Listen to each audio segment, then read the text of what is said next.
mind the gentlemen remove their hats, please. And I would like to call a regular monthly meeting of the Board of Supervisors to order. Thank you very much. Thank you, Mr. Chairman. Can we have roll call? Chairman, Mr. Byron Atkins. Present. Vice Chairman, Mr. Ryan Patterson. Present. And Board Member, Mr. Michael Hill. Present. We'll now ask to stand for the Pledge of Allegiance. After we stand for the Pledge of Allegiance, I ask that you remain standing for a moment of silence. I pledge allegiance to the flag of the United States of America and to the republic for which it stands, one nation, under God, indivisible, with liberty and justice for all.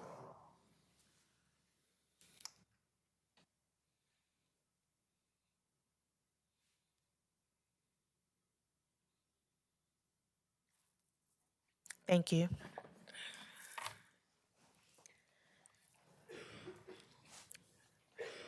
Mr. Chairman, we'll now have our adoption of the agenda. I will need a motion. Gentlemen, what we have before us is the adoption of the agenda. Could I have a motion on that, please? Yes, point of information, Mr. Chair. It's to my understanding that the consent agenda is a bundle of items that is voted on without discussion as a package deal. Council, meaning that the items that are on the consent agenda are not up for discussion? That's generally right. That's kind of what the consent agenda is for. If there's items to be discussed on the consent agenda, you can ask to pull them, and then they can be discussed in regular meeting. Yes, sir. With that, Mr. Chair, I do request and make a motion to pull items C and D from the consent agenda and move them to the regular agenda for discussion. Do I have a second on that? If not, could I have a motion to approve the agenda, please?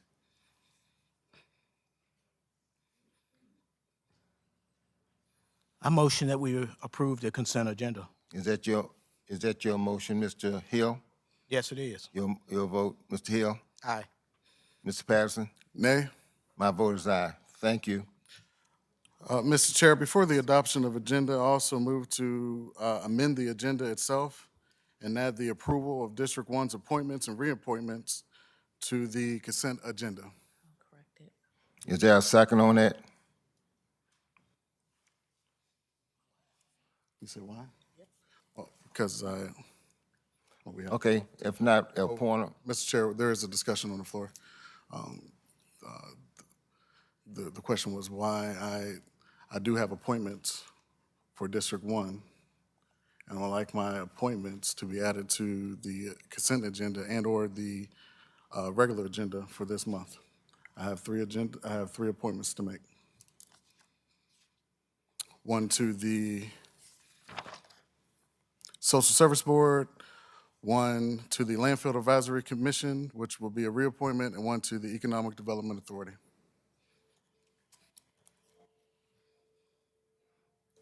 is there a second on that motion?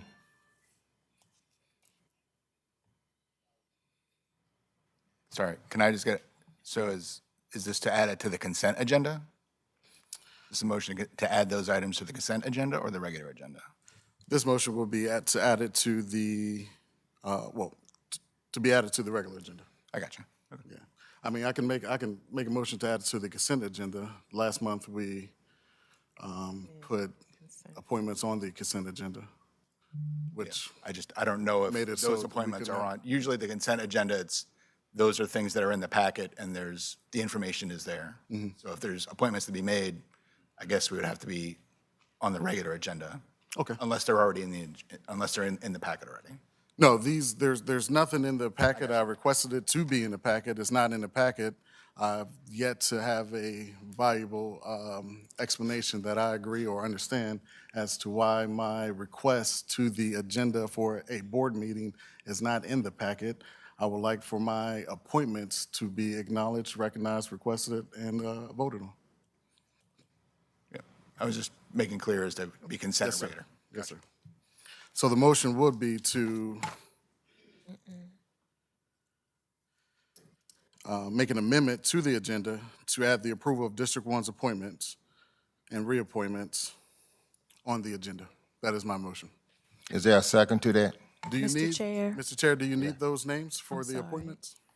Mr. Chair, the motion should be for the adoption of the agenda, and you want to add those items to the consent agenda, and we haven't gotten there yet, so should we? No, Okay. the motion is for the amendment of the agenda.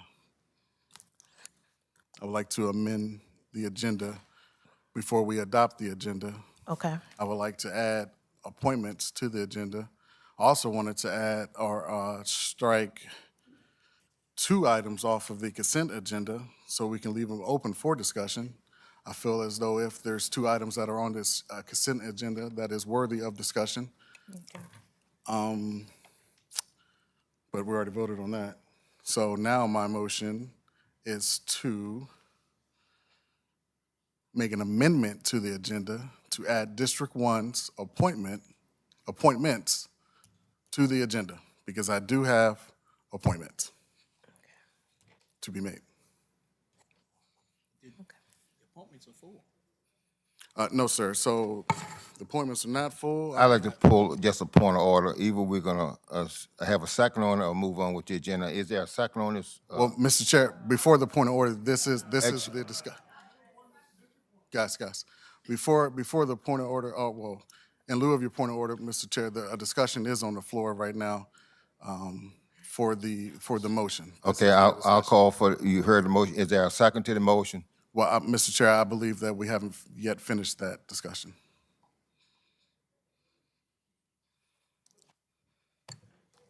So what was your question, Mr. Hill? I need more information on that. So the information would be Mr. Chris Luck to the Social Service Board, Mr. Richard Schoen to be reappointed to the Landfill Advisory Commission, and for Mr. Jared Klein to be appointed to the Economic Development Authority. okay. Mr. Chair, I do need to point out that the District 1 is severely underrepresented when it comes to the EDA. District 3 has 3 representatives. District 2 has 3 representatives, while District 1 only has 1. I do not believe that this is fair, given that most, or if not the majority, of economic development is in District 1. Is there a second on the motion?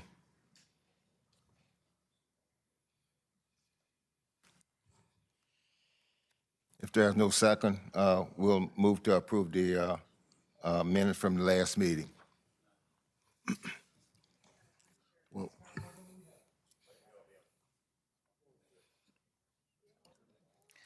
Approval of the minutes, please. I need a motion for the approval of the regular Board of Supervisors meeting minutes for Tuesday, September 23rd, 2025, please. You've heard. A motion that we, point of order, Mr. Chair, we did not adopt the agenda.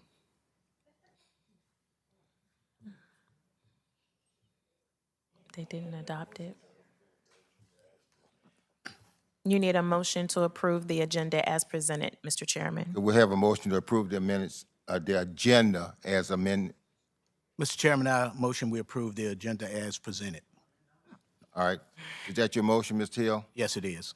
Your vote, Ms. Hill? Aye. Mr. Patterson? Nay. My vote is aye. Our next item is the approval of the meeting minutes. Could we have a motion for approval of the last month meeting of minutes, please? A motion for approval of last month's meeting agenda. Is that your motion, Ms. Hill? Yes, it is. Your vote, Ms. Hill? Aye. Mr. Patterson? Aye. My vote is aye. Thank you, gentlemen. Mr. Chairman, we will now move on to the awards and presentations. We have a proclamation for Native American Heritage Month. Is Chief Stephen Atkins here? Or anyone from the Chickahominy tribe that can accept the proclamation? Yes, sir. You can take care of that, Mr. It's over there. I might take care. You are doing it, sir. You gonna read it? Okay.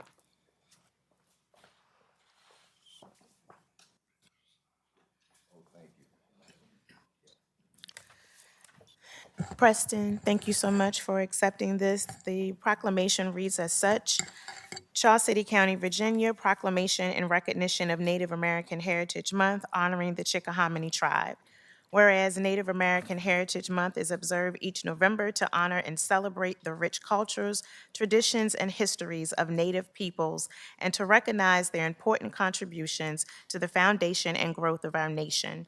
And whereas the Chickahominy tribe, whose ancestral homeland lies within the region now known as Charles City County and the surrounding areas, has called this land home for centuries, maintaining a deep spiritual, cultural, and historical connection to it.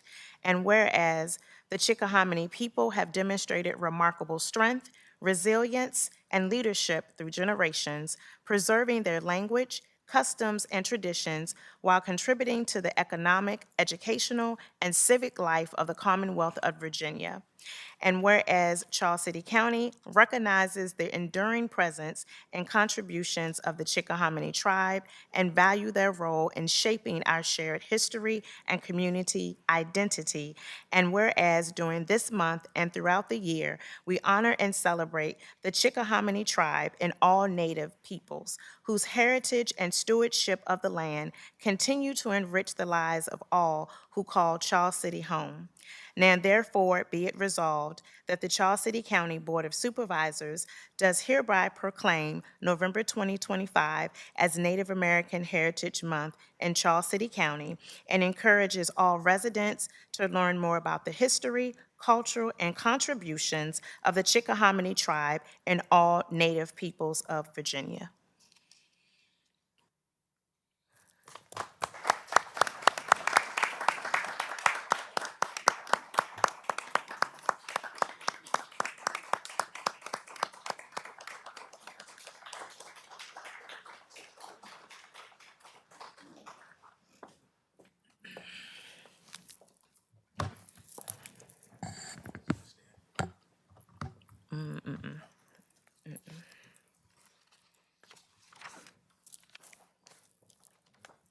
Do we have our Thrive representatives here? You can come up to the podium now.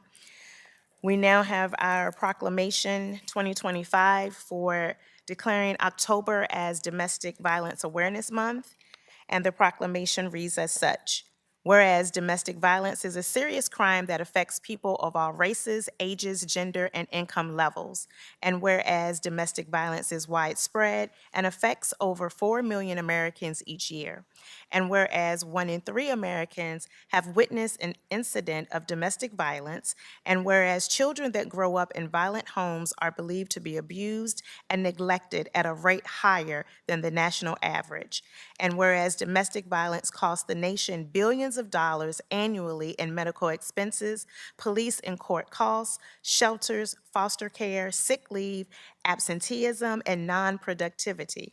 And whereas only a coordinated community effort will put a stop to this heinous crime, and whereas Domestic Violence Awareness Month provides an excellent opportunity for citizens to learn more about preventing domestic violence and to show support for the numerous organizations and individuals who provide critical advocacy, services, and assistance to victims.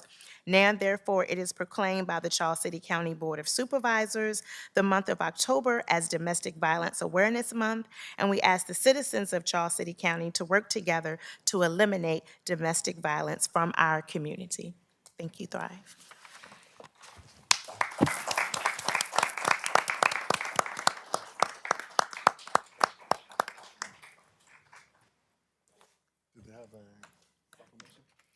They get theirs sent to them. The next agenda item is for our Vice Chairman, Mr. Ryan Patterson, for him to give his Domestic Violence Awareness Month event certificates. Mr. Patterson? Yes, Madam Clerk. In recognition of National Domestic Violence Awareness Month, Charles City County, myself, the Commonwealth Attorney, and Major Kay Givens from our Charles City County Sheriff's Office, we put together a domestic violence self-defense seminar right here in this very room. It was a great turnout, a great event. Mr. Tyler Klink went over the do's and don'ts of self-defense. You just can't hit your husband over the head with a sledgehammer because he slapped you 2 hours ago. So it was great, informative information that Mr. Klink put together, myself along with Major K. Givens. And if you are in the audience with the following members, please come to the podium. Mr. Marquise Brinkley, Mr. Greg Williams, Ms. Charlotte Peterson, Ms. Eleanor Robinson, Mr. William Smith, Ms. Miranda Venable, Ms. Tammy Fox, and Ms. Sonia Brinkley.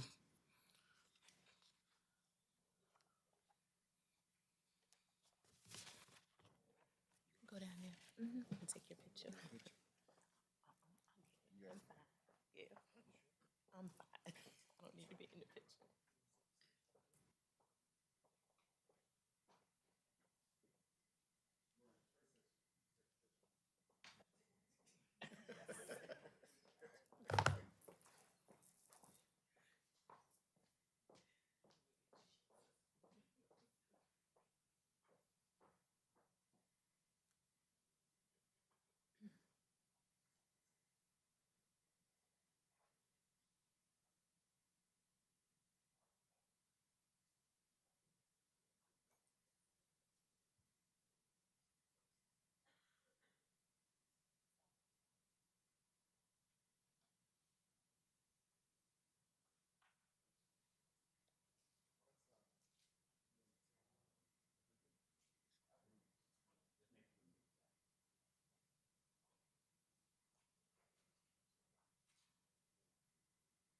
Mr. Patterson, get in there with him. There you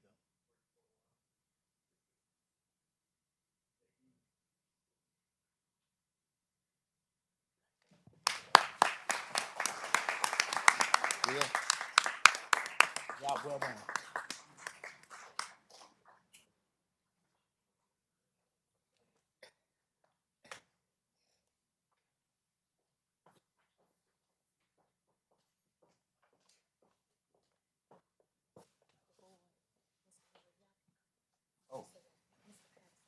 Pass it.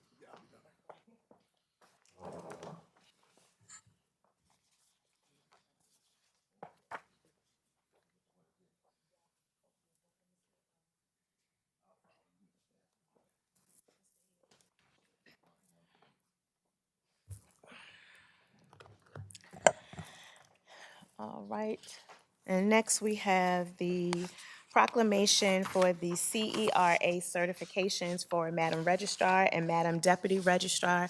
Could, Ms. Lisa Cosby, could you please come forward?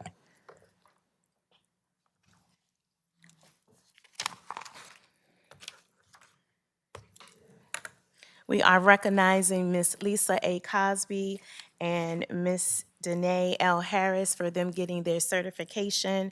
This is for the Certified Elections Registration Administrator certification, which is highly regarded in the state of Virginia. So we're very proud of you. I'm not going to read all of the proclamation, but I will read some of it. This achievement that you have received, it is designated throughout a multi-year course of study taught by Auburn University's Masters in Public Administration faculty in partnership with the National Association of Election Officials, commonly known as the Election Center.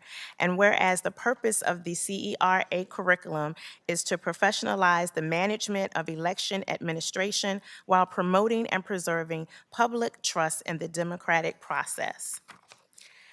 Ms. Harris, who also received this, she is among 120 election professionals nationwide to achieve this distinction in 2025, joining a total of 1,617 election officials across the country who have earned this prestigious designation. We want to recognize you today, Ms. Cosby. We thank you for your commitment to the election process. We thank you, Chairman Barnes. Thank you both for your service that you give to Charles City.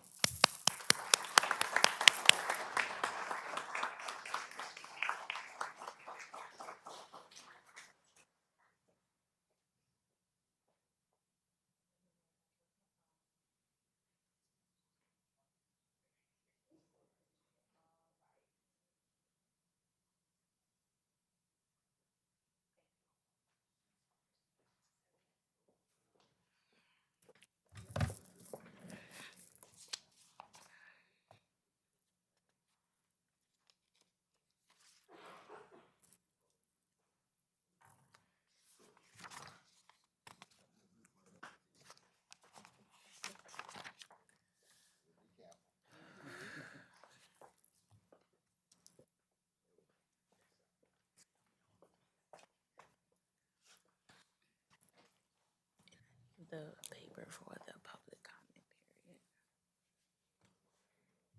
Okay, Jessica. Thank you, Mr. Chairman and the board.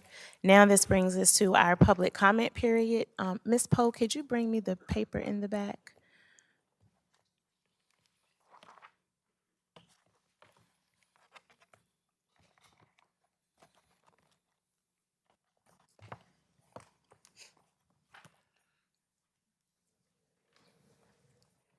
Thank you.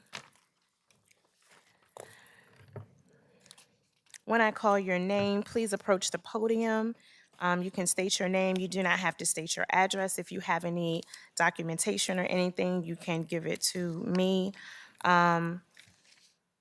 If you're speaking as an individual, you get 3 minutes. If you're speaking as a group, you get 5. Please acknowledge that when you come up to the podium. Our first speaker for the evening is Mr. Preston Atkins.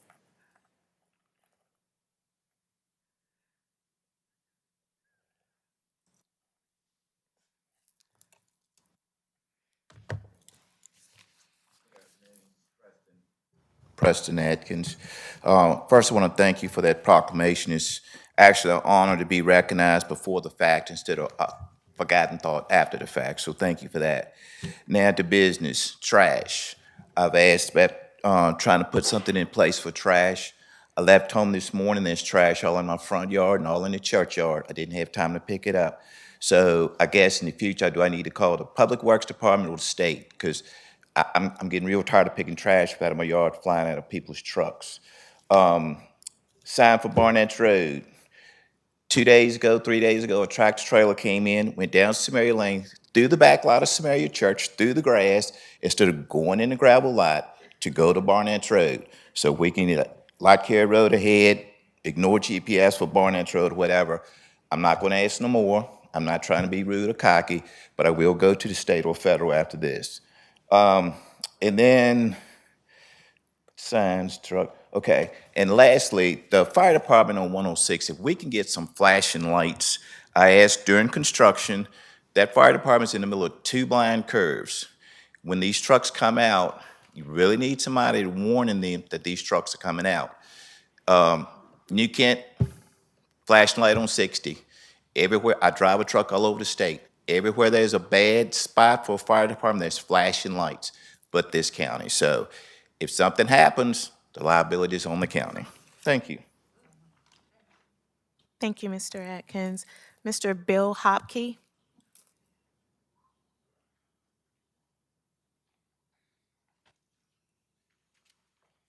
Hello, Bill Hopkey.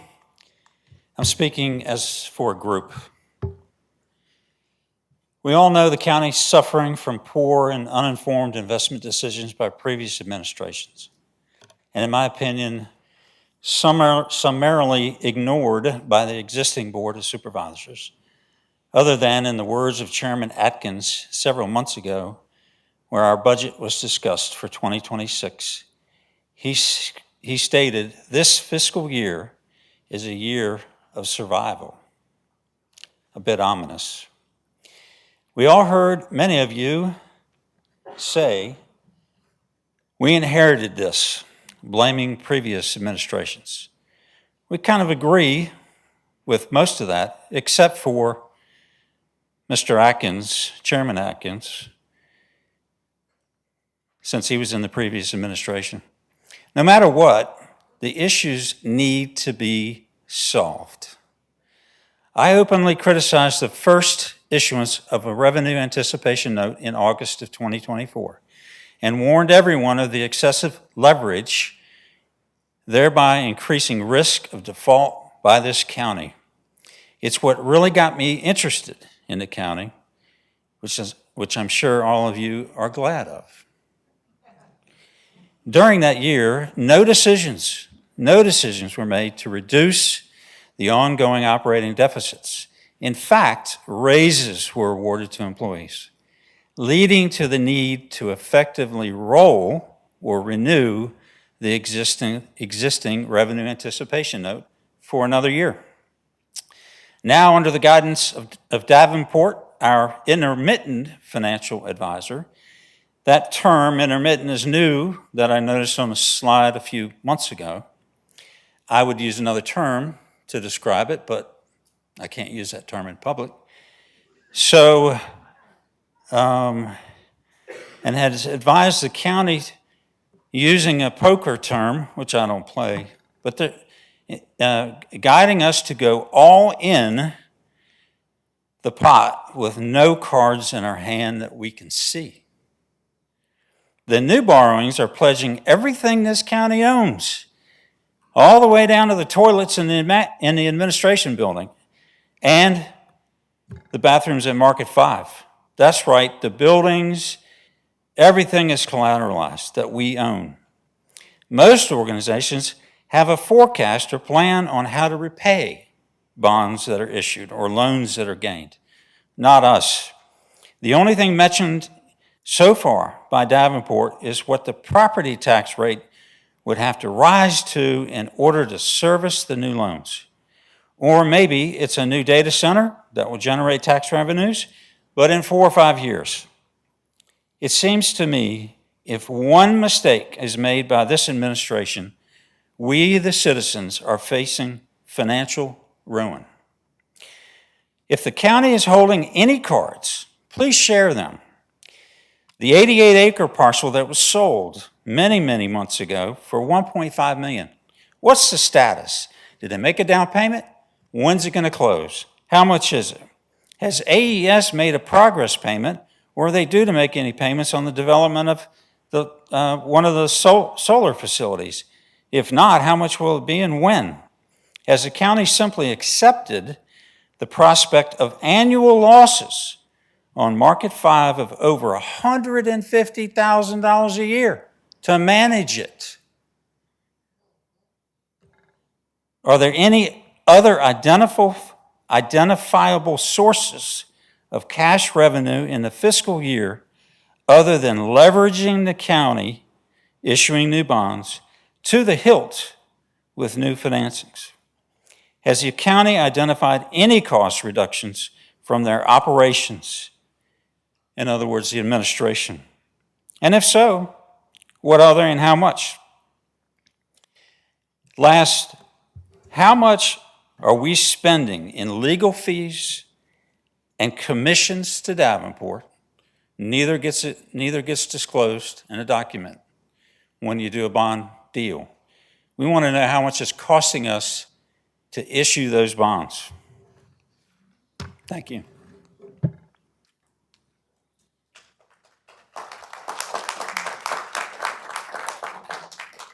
Thank you, Mr. Hopkey. Next is Mr. William Cota.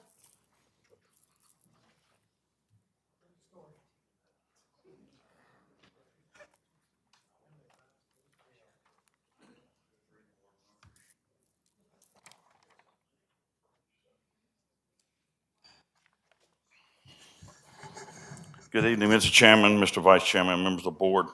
I want to thank each and every one of you for the job you're doing. I have sat in all 4 of those chairs, and it's not an easy chair to sit in up there. I'm not here to criticize, I'm only here to support. I'm always available to help in any way whatsoever. I am representing a group, and I have given Miranda those names. I am here to address the decommissioning clauses and surety bond requirements from the solar farm developers. AES is a very reputable firm and has always worked well with Charles City County and never backed down from doing what's right. However, as I continue to research this, it's hard sometimes to see who we are legally dealing with. There are 7 different companies or LLCs that are involved in the solar farms. During my tenure as interim county administrator, Linda Cook, and I don't know if she's here somewhere, offered her services, and I want to say you should be doing the same. She brought it to my attention that the assurances that I was making to the citizens of Charles City about the decommissioning clauses on the solar farms were not there. And I started researching it back then, and if you look at the communications tab that I wrote for you, and I'm getting out of order here, I'm sorry. 3 different times I've sent communications to the county and no actions have taken place. Under SUP Phase 1, It was executed March 26 of 2019. It's between Charles City County and S Power Development Company, LLC, which merged with AES in 2020. The SUP clearly states on page 5 and 6 that they must secure the cost of decommissioning by providing a financial surety. If you go to SUP Phase 2, are y'all keeping up with me? It's all right there for you. SUP Phase 2 is between Charles City County and Cadet Solar Center LLC, a Delaware corporation. And I'm going to touch on that if I have enough time. But it clearly states on page 3, item 25, that a surety bond will be issued for the trees and landscaping, and it must be acquired for a period of 5 years. On page 4, item 30, it clearly states that a surety bond to cover the cost of decommissioning the solar farms shall be posted and made payable to Charles City County upon default of the commissioning obligations. Now move to the siting agreement, and that's between Charles City County and Cadet Solar Center LLC of Delaware. The very first paragraph under Article 1 states that they must acknowledge and agree that they are subject to all the terms and conditions of the SUPs. Now you're going to hear chatter that, or language, that the bond did not need to be issued by the applicant as long as the salvage value of the solar panels and the stands they are sitting on is higher than the cost of the total removal of all panels. I never knew that was installed in there. And final grading. Is Charles City in the reclamation business? I don't think so. Are you in the salvage business? No. On phase 1 alone, there are 514,000 solar panels. If and when the time comes to salvage these solar farms, you think the market will be flooded with used solar panels? I think so. A surety bond is an insurance policy that is taken out by the applicant and made payable to you. It's not dependent on any LLC. It's not dependent on any corporation. It's not dependent on anything other than the fact that if they shut down or close up after 35 years or before, you are guaranteed the money in escrow to decommission and return the land to its original condition. That's what it is. No salvage, no nothing, just an insurance policy to pay for it. There's no clear way to recycle solar panels, with both SUPs clearly stating that surety bonds are required, naming Charles City as payable to, along with the siting agreement clearly stating that they must abide by the SUPs. I urge this board to obtain the necessary surety bonds that will protect not only the landowners, but will protect every citizen of Charles City County from increased taxes to cover the decommissioning of these solar farms. AES has agreed to it. All you have to do is execute. I want to talk about why this scares me because of the 7 different, is that it? Yes, sir. Thank you very much. Y'all take care. Thank you, Mr. Cota. Ms. Pat Davis?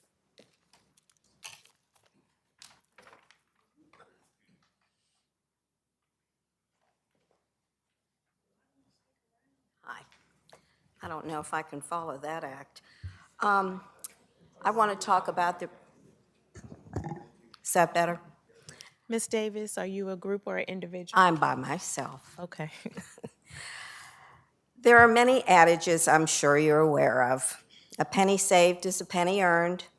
Take care of the pennies and the dollars will take care of themselves. A fool and his money are soon parted. Well, we won't go there, but from where we're sitting, it seems that the board is saving very few pennies. According to county records, the recent board retreat cost us, the taxpayers, nearly $4,600 between the venue, the food, and the facilitator, for a meeting that could have been held in the library for free. It could have been a simple brown bag session. Frugality must not be in everyone's dictionary. Maybe instead, next time of a retreat, try a staycation. It's cheaper, It's local, and it would send a message that you really do know how to take care of taxpayer pennies. I understand that the money was already budgeted, but that does not justify the expense. This county is in austerity mode, and every penny matters. But this isn't just about one trip. It's about priorities and accountability. I would like you to ask yourselves, was the retreat effective? Was it worth the investment of both time and money? And lastly, could the same result have been achieved at less cost? Thank you. Thank you, Ms. Davis. Next, Mr. Matt Piercy.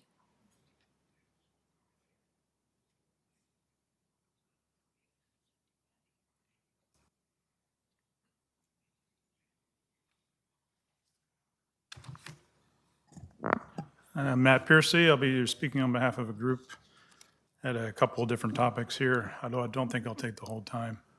I wanted to start with a recommendation or two for Mr. Rogers in response or in reflection on the way you're presenting the financials in the packet. I think we hear a lot of questions about calendarization or level loading of the budget and expenses through the year. And so that suggests that there should be a budget by month already in your books. And so when you present the expenses year to date, it'd be great to also have a column that shows the budget year to date, so we can see if we're tracking against the budget or not. And that will take care of a lot of those questions about calendarization. I think it's also normal to have a annual forecast. So if we show annual budget, we should also be forecasting the rest of the year. So these are pretty basic presentations of financials that I'm sure you're familiar with, and I know the group here would love to see that level of detail to help answer some of the questions before we spend time asking them in this meeting. So that's just a recommendation.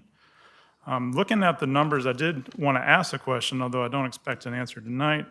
But I noticed on the expense pages, at the bottom, there were some expenses year to date against a zero budget. So for example, the broadband professional electrical services was $2,170 year to date, but no budget. After that, there is fuel and operating expenses under miscellaneous, $14,562 spent year to date, no budget. And then the grant fund is $84,000 and no budget. So again, just be good to understand if we have spending against zero budget, why is that happening? So that's, I guess, my first topic. The second topic, I think the theme could be attention to detail or maybe lack thereof. Even as simple things like the CAC meeting, which I attended earlier last week.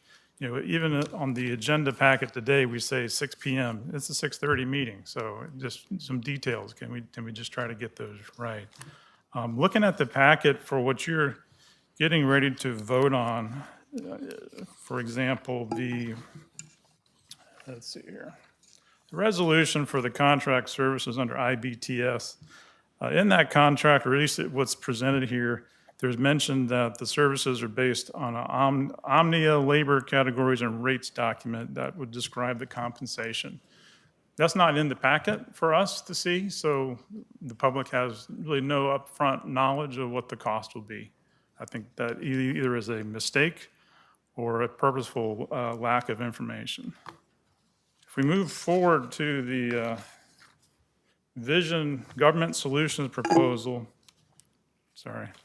at the very end on I think it's the appendix, there's a fees and expenses listed. And the words say $158,480. And then parentheses, the numbers, it's $140,000. So that's a mistake. That's either a typo or just a blatant not paying attention. So which one is it? And make sure you know what you're voting for and it's the right number. Going to the financing. So we have two financings you're going to be voting for. The resolution to approve financing for tax exempt series 2025A and 2025B. That suggests that both of those are tax exempt. However, one is taxable and one is tax exempt. So make sure you know what you're voting for and make sure we present it correctly because it's misleading the way it's presented now.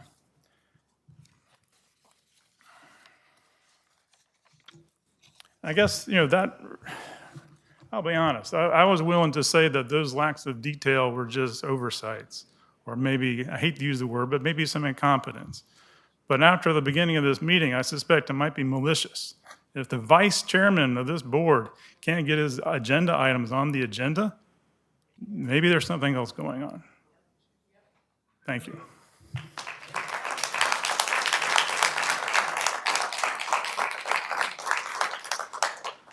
Thank you, Mr. Piercy. The next person is Mr. Lloyd Carter.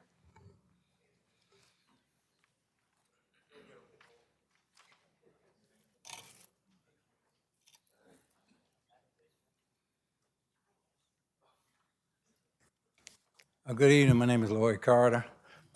Dominion Energy told us that with the coming of data centers, our electric bills will double in the next 7 years.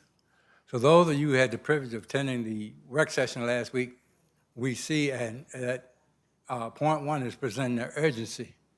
But they didn't mention anything about the fact that they have two unsettled claims, one with Virginia Beach, and I think I almost said Fort Kill County, but anyway, it was two of them that they haven't fulfilled their obligation to because they claim they can't get clients. I'm hoping that you will get good, proper legal representation so that we don't have regrets later on down the road because, I mean, we're gonna have to pay the electric bills. We don't need to be paying otherwise, for something that goes wrong because everything wasn't researched like it should have been with these data centers. And I'm sorry Mr. Coda left because one thing in one of those SUPs and one of the profits that people didn't see was anything in those solar farms that's deeper than 3 foot in the ground, they do not have to remove. It gets to stay here. And the second thing was I gave some information to one of your members before, and if you need it, I'll get it and get it to you. But those were supposed to be finished according to what they gave, paperwork they gave the State Corporation Commission by December the 31st, 2024. So why are we still dealing with it, and why haven't they had to pay something to the county or pay somebody for their negligence and the way they treat us? Thank you. Thank you, Mr. Carter. Next is Ms. Tracy Floyd.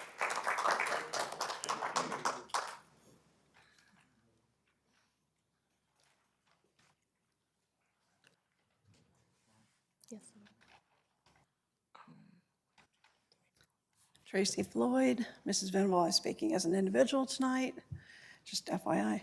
I wasn't going to talk tonight because I've been sick and losing my voice, but I just had to say, number one, on the proposal that Davenport presented, I really don't feel it's responsible to be borrowing more money when we are already so deep in debt. And I think what really alarmed me about their presentation was that the representative from Davenport said the good news is if you borrow enough money, you won't have to make any cuts.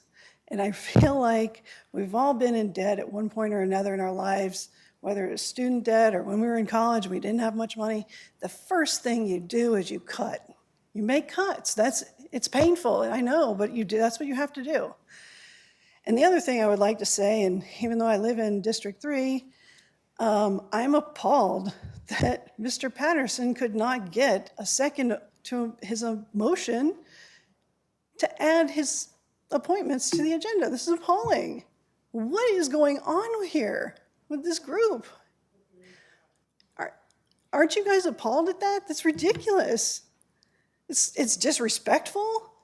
Not just to Mr. Patterson, but to all of his district members that are here in the audience. And frankly, the rest of us, we're wondering what the other two of you are doing up there. You especially.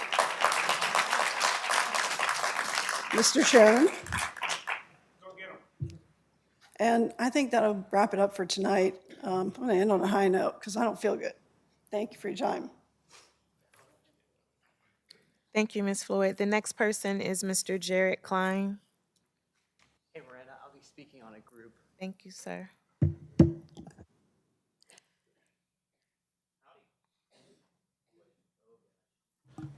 Howdy. Brilliant. I am just going to do a math lesson, which I think only Davenport is going to enjoy, right? I've looked up some data points from this county, and my reference, by the way, is censusreports.org. And I just want to give you a basic representation of the citizen percentiles and then the boards that represent this county with their corresponding percentiles. And I'll go from 3 to 1. So District 3 has 1,951 citizens out of 6,686, which is 29% of the population. District 2 is 2,185 of the same number, out of the same number, so 32.6 is what you represent, right? District 1 is 2,550 out of that same total number. Therefore, District 1 has 38% of the total population. So, District 1, 38, District 2, 32, District 3, 29. Land area, however, District 1 is 45 square miles, District 2 is 43 square miles, District 3 is 95 square miles out of 183 square miles, right? That means District 1 is roughly 24% of the total land area, okay? However, if you look at where everyone wants to put all the industrial, it's District 1, right? It's not evenly spread across the 3 districts. Now, with that being said, I've looked at y'all's county's website at the board representation for all the boards. And just going through them real quick, Board of Real Estate Assessors, there's 2 members. They're from District 3. No other districts have members. Building Code Appeals, there's 2 members from District 3. No other district have members. Zoning Appeals, there's 1 member from District 1, 1 member from District 2, and 2 from District 3. Planning Commission, not including Mr. Patterson, because Mr. Patterson technically cannot vote for matters of both the Planning Commission and the Board of Supervisors, so without including his seat, Planning Commission has 1 from 1, 2 from 2, 3 from 3. EDA, currently, there's 1 member from District 1, 2 from 2, 4 from 3. Housing Task Force, and that's including Mr. Patterson, so, same thing kind of is applicable there. 1 from 1, 2 from 2, 3 from 3. Social Services Board, 1 from 1, 2 from 2, 2 for 3. Wetland and Chesapeake Bay, 1 from 1, 2 from 2, and 2 at District 3. And in total, the total number of board members from District 1 is 6. From District 2, it's 11. And from District 3, it's 20. Therefore, the corresponding representation percentages is District 3 represents 54% of the seats on boards across all this county, though only represents 29% of the population. District 2, you're actually kind of on point. You have 30% of the board member representation with 32% of the vote. However, District 1, it has 38% of the citizens, however, only has 16% of the overall board representation, which is a factor from population to board representation ratio of a deficit of 2.6 times, a factor of 2.6. This is ridiculous.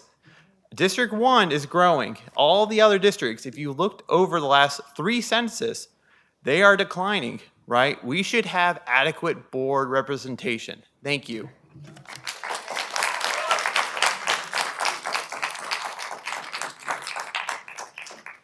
Thank you, Mr. Klein. The next person to speak is Mr. David Ware.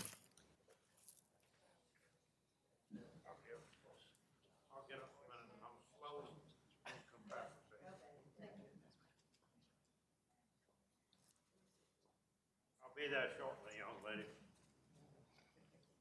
My name is David Ware. I live in, I think it's District 1, Charles City Road. And I've got an issue, a real issue. There is a ordinance in Henrico County, which doesn't affect us in some regards. On Charles City Road, there is a 7.5 thousand pound limit on traffic coming down Charles City Road from Elko Road to the county line. 14 trucks went by me today, and I'm in Charles City, close to that line, that was loaded with ballast.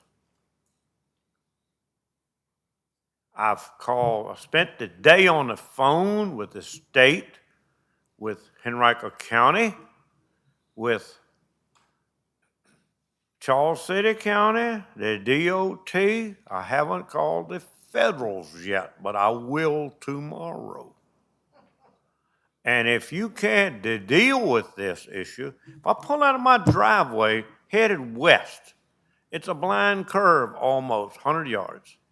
If one of these dump trucks comes up the road with 20 tons of gravel on it, and he's running 50 miles an hour, which is the speed limit, 45 plus or minus. If I pull out my driveway headed west, ain't a damn way in hell he can stop. And if that happens, you, and you are going to be responsible because you haven't done anything. Henrico County has a 7,500 pound weight limit. I talked to Charles City County. I talked to Henrico County, everybody in regards to state police, the 9 yards. The last number I got was US DOT. They will be on the phone tomorrow. You can't do something about it, you will be responsible. If somebody runs into me, my wife doesn't believe in lawsuits. But if somebody runs into me, it's going to be hell to pay for you, and you. Because you haven't done anything about it.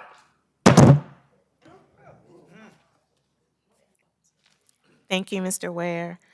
The next person is Ms. Thelma Whitehead.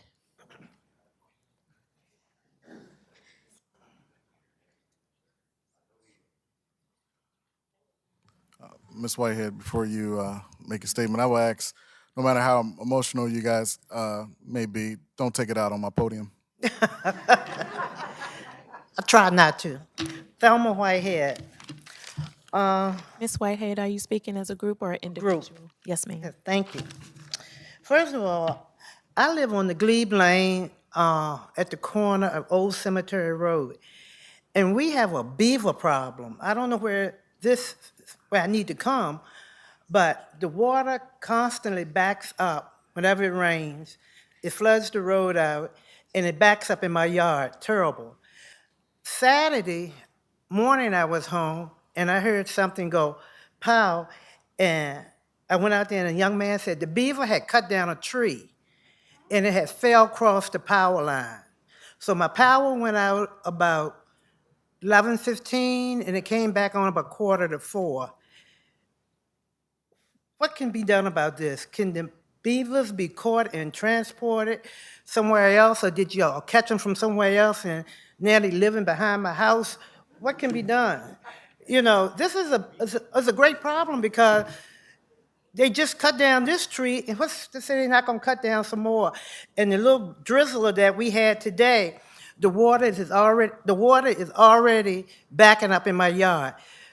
And I got to give VDOT good credit because they have been out there 3 times within the last month, unstopping it, but they said the beavers are still doing it, it's blocking it. So what can we do about that? Do y'all know anybody that we could get this out of that problem? The next thing I was concerned about, who was the decision maker to move the voting office to the location it's at? I'm coming here because I don't know. I hate hearsay, but Why would you put the voting office down in a location where it is, where it's not handicap accessible, it's off the beaten track? When it was up here, people knew what was going on. They looked presentable. It was a place to come to that looked fairly decent. And you're gonna move them down in a corner, back in the back? Why would you do that? Who made that decision? Who was that decision maker? Okay. Mr. Rogers, you've been in the game long enough and your feet should be good and wet. From here in the county and from your previous jobs. You can hear what the people are saying. The people, not the two people, the people. We're expecting some changes. We're expecting some true changes. Mr. Hill, you heard Mr. Patterson's request. You looked as though you didn't quite understand. And that's understandable, because sometimes we don't understand. But that's what you looked. You looked as though you did not understand. How can you vote you accept? Mr. Atkins, you look down at Mr. Hill like you know what to say. You know, this is unreal how the response, and do you not see the people out here looking at you all? And look at how you all are reacting. Mr. Patterson, he is asking for something, for improvement, and you all gonna turn him down? Mr. Hill, you don't understand, you're gonna vote you accept? Mr. Atkins, you're gonna like, and Mr. Rogers, where do you come in on the picture? Do you see this?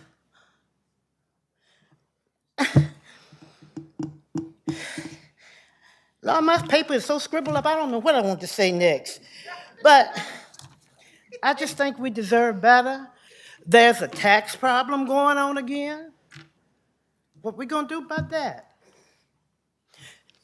I've mentioned this in the small map meeting.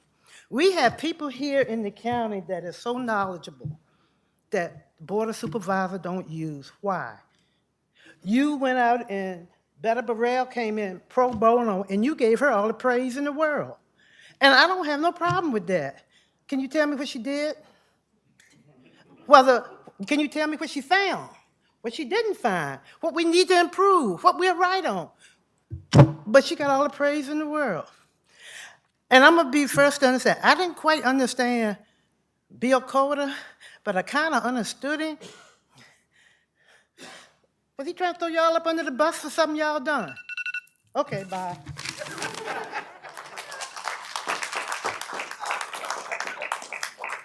Thank you, Ms. Whitehead. Mr. Rick Schoen is next.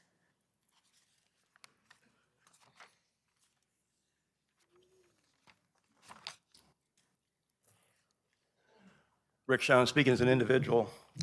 It's now October 30th. Where is my quarterly report?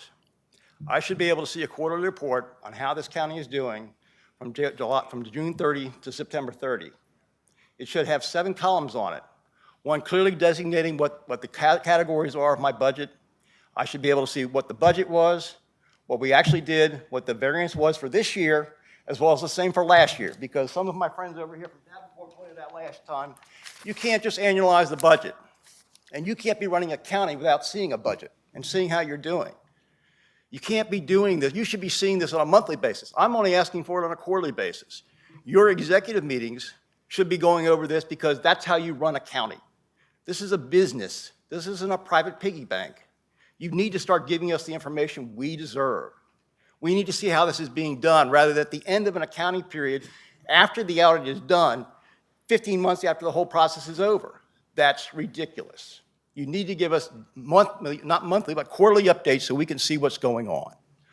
My second point was on the loan. I've been in banking 40 years.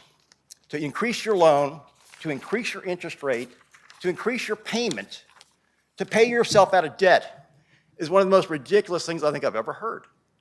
You know, you're going taxable versus non-taxable, although it doesn't seem to be correctly stated on this agenda as to what it is.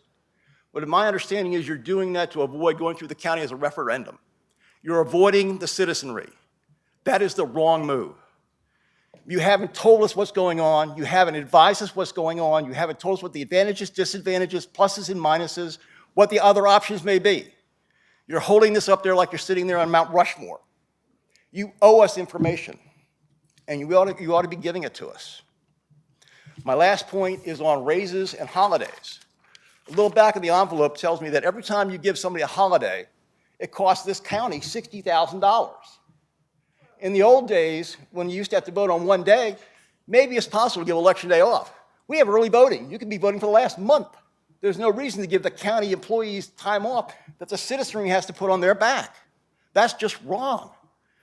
Raises should not be any better than the cost of inflation, and they should be based on metrics. I don't know what they're based on here, but you ought to be looking to make sure that people who are getting raises are doing it because they're worth it. There are a lot of people in the county who are worth it. Some maybe not so much. But again, those are things you should be thinking about. Thank you.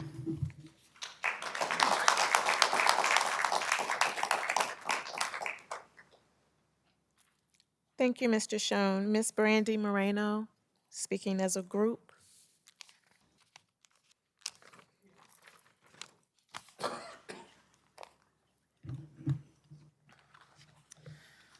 Good evening. So I live in District 1, I live on Old Union Road, and tonight I want to talk a little bit about planning and development.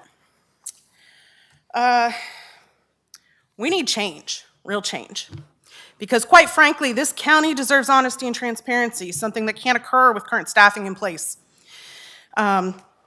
If our county stands at a crossroads, which it clearly does, the path chosen will determine whether the voices of our community are honored or those same voices are silenced beneath bureaucracy and blatant disregard.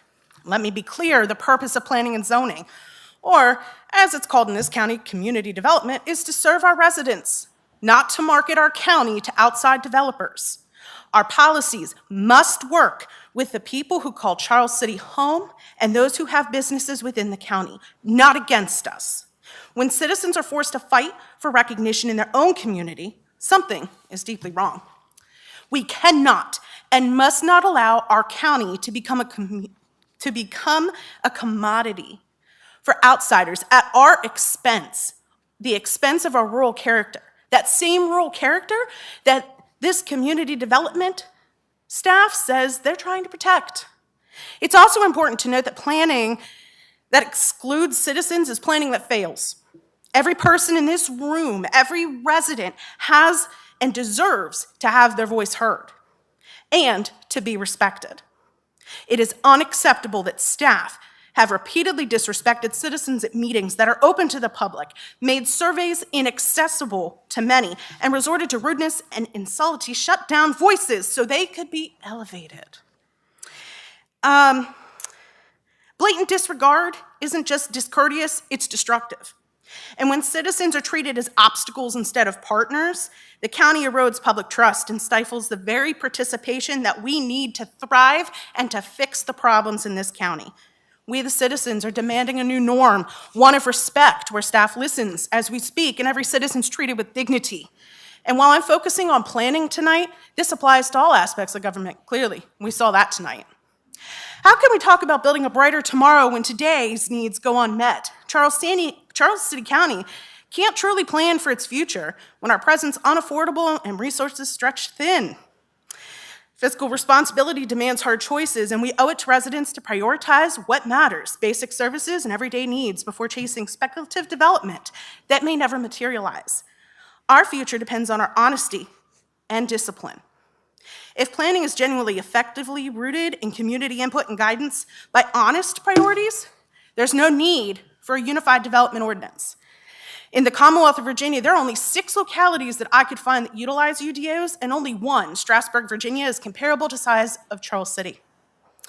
Despite what the Director of Community Development wants citizens to believe, UDRs are not common and are not widely used within the Commonwealth. A county of few zoning regulations doesn't need to have a unified development ordinance. It's not necessary. How about we focus on making changes to our existing processes instead of trying to layer bureaucracy for the sake of appearance? At the last CAC meeting, staff stated plainly and publicly that there would be no recruiting of new businesses. Yet staff sent an email that reads in part, and I quote, "Sorry to see you guys go. Wish things could have finished on a positive note. I do want to tell you there are 2 large tracts, 14 and 15 of land with industrial zoning, that your data center would be by right." And he listed out those zones. All of these properties, which I will provide that email that it was obtained through a FOIA request, that email was sent to Diode. These properties are owned by private citizens. Do they know that they were offered up to a multi-million-dollar company as if they don't matter as private citizens? Excuse me. This isn't a matter of miscommunication. This is a breach of trust. And it was only discovered after said FOIA request. Community development in this county is a joke. And just FYI, this email is public. It is on Facebook now. Because unlike staff in this county, I believe in transparency. CCFS believes in honesty, integrity, and transparency as well. Charles City County, its citizens deserve better. The citizens deserve leadership that listens, policies that serve, and staff who respect the public that they are put in place to support. Let's quit hiding things. It's not beneficial to anybody. Thank you, Ms. Moreno. Ms. Martha Harris.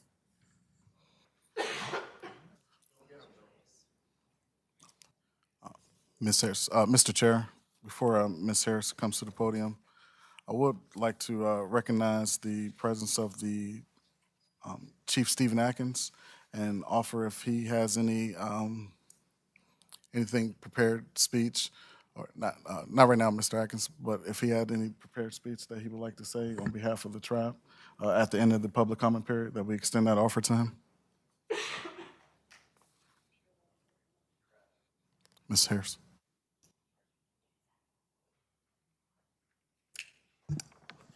Good evening. I'm speaking on behalf of a group. During Davenport's recommendation for the $8 million loan, in May of this year, Davenport recommended to you all, the board, that you borrow $5 million to repay $5 million borrowed only the previous year. Weeks later, in October, Davenport recommends that you borrow $8 million, $5 million to repay a $5 million loan, but this time he added an additional $3 million to the pot.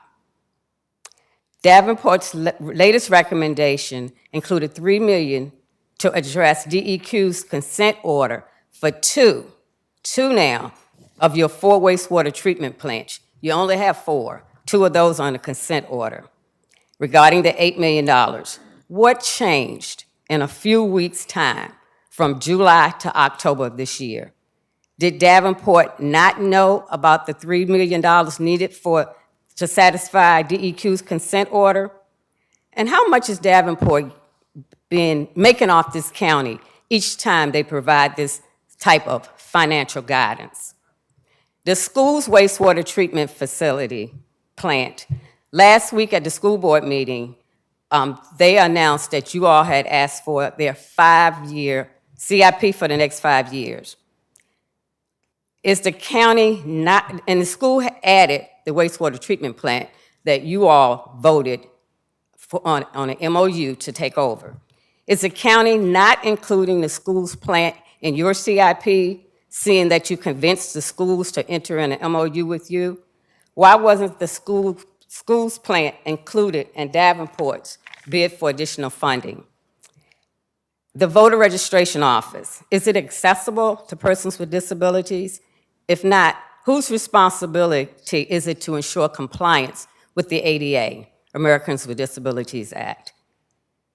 If it's not accessible, the county runs the risk of a federal lawsuit. Is Market 5 accessible?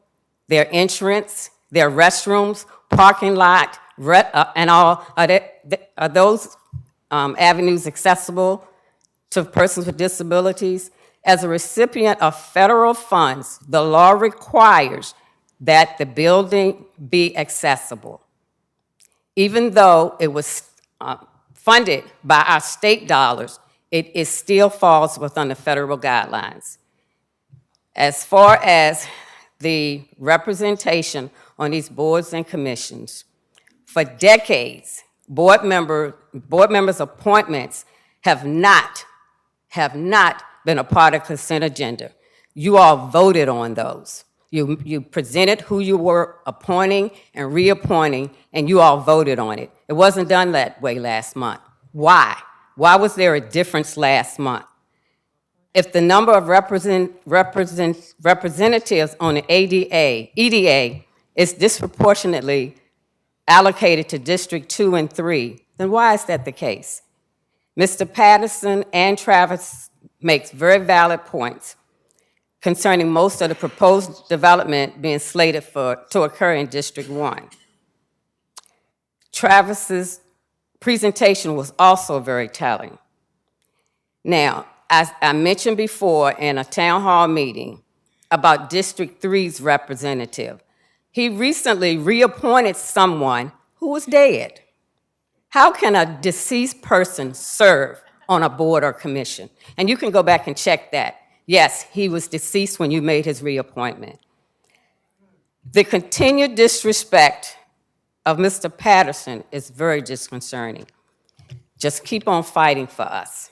Just keep on fighting. And the fact that you could not get that on the agenda is very disrespectful, very unprofessional, but know that you are trying to do the right thing. The fact that it was on a consent agenda 1 month and never have been before, what would it have hurt for that to be on this agenda tonight? Your persons who you have selected for your district is already underrepresented. I'm gonna ask you two guys, why wasn't he allowed as a member of this board to give you all his appointments and reappointments, and you all vote on it the way it has been done for decades? I haven't just started coming to these meetings. I've been coming to these meetings for decades. Mr. Atkins, you know for yourself that you all present your recommendations or your selections, and you all vote on it. Don't even look at me like that. You all have been doing that for years. Last month wasn't done that way. It was on the consent agenda, and it should not have been that way. Thank you, Ms. Harris. Chief Atkins, you can now come to the podium, sir.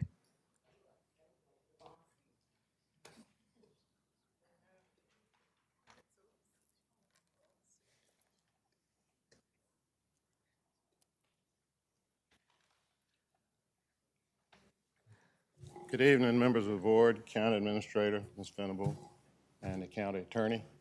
It's a pleasure to be here tonight. I thank you for the recognition and proclamation that you issued that recognize the contributions of the Chickahominy Indian tribe. And we're moving forward, doing things that I believe will accrue benefits to the county. For instance, we are negotiating bringing three-phase power down to our proposed site for our child care development facility, which makes it come even further into the county. And I believe as we do that, we'll attract people who need three-phase power. So it's really exciting to be able to work with the county and help the county and the tribe move forward. So again, I thank you for this proclamation, and I apologize for being late, but we all know what busy schedules do. Thank you very much. Thank you, Chief. Thank you, Chief. Thank you, Chief.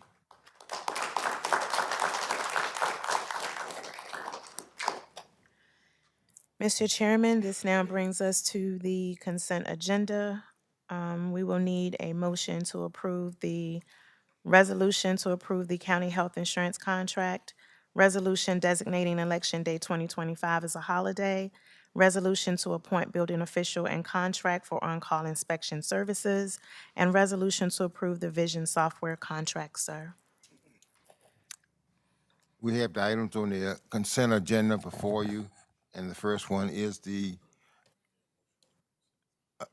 Just the motion on the consent agenda. could I please have a motion to accept the consent agenda, please?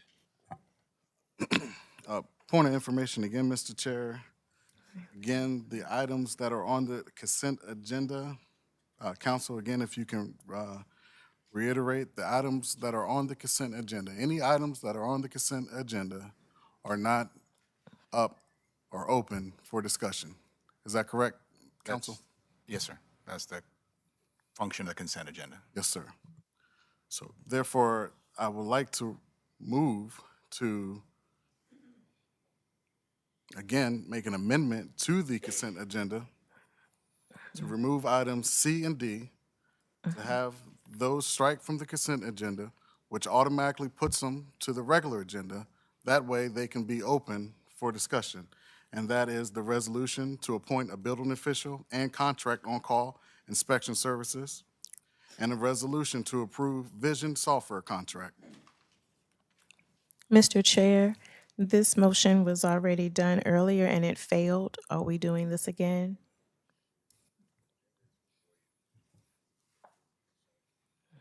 So, again, Madam Clerk, that motion was felt to make an amendment to the agenda itself. Now that the consent agenda is before the board, I would like to make a motion to amend the consent agenda, remove those items, and have those items open for discussion by adding them to the regular agenda.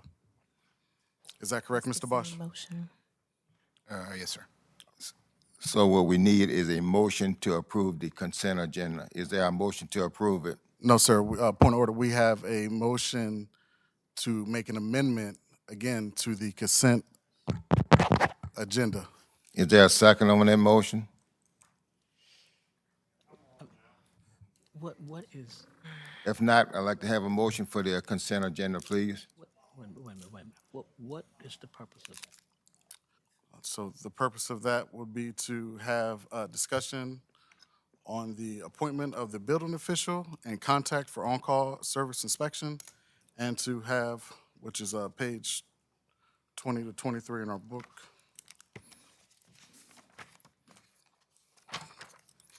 And that's us, I believe, going into contract with a gentleman in the audience has stated IBTS, to go into contract with them so we can have discussion on that. Also to go into discussion for the resolution to approve vision. That way we can have a discussion on that, which is on page 24 of our package. I mean, So overall, the point or the reason behind it would be to have discussion before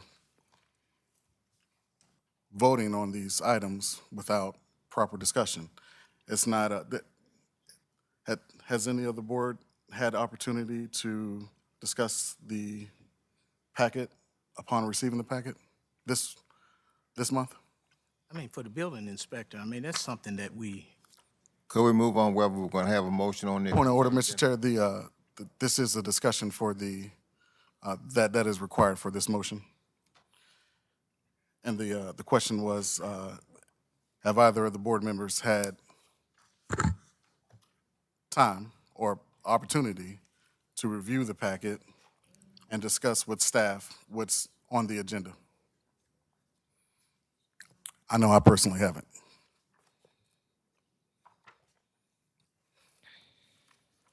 The question- county administrator was out of town for his.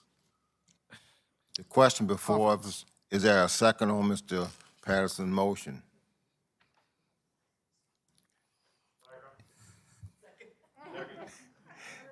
If there is not, I'd like to have a motion on the consent agenda that's presented.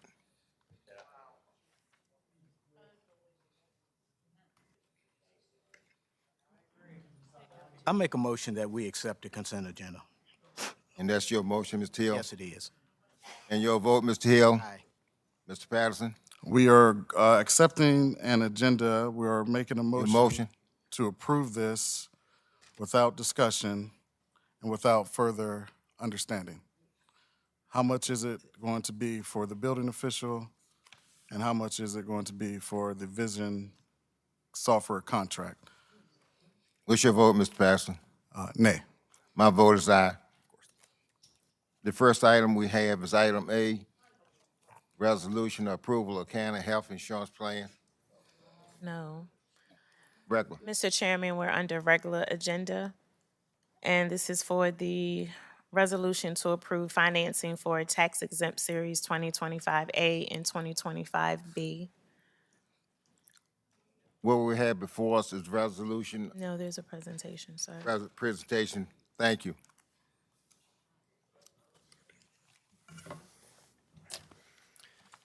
Good evening, Mr. Chair, members of the board. David Rose from Davenport, Cam Williston, one of my young colleagues, and we have copies of what I'm going to talk about this evening. But as Cam brings that up to you, I'd like to make some just general remarks. I've been impressed by any number of your speakers tonight that have made a number of comments, well-intentioned, concerning, as it relates to what we're recommending. And if I were sitting where they were, I would understand why there's those concerns. And I'll try tonight to pepper some of my comments to answer just a few of those things that I think are especially pertinent. I will apologize ahead of time. I'm not going to get to everything. Wasn't able to write it all down, but the spirit is trying to go to what some of your folks have said, which is transparency in education. So with that said, let me be clear tonight that our focus is not something that if this county had been financially operating in a solid position for the last several years, we'd be making these recommendations.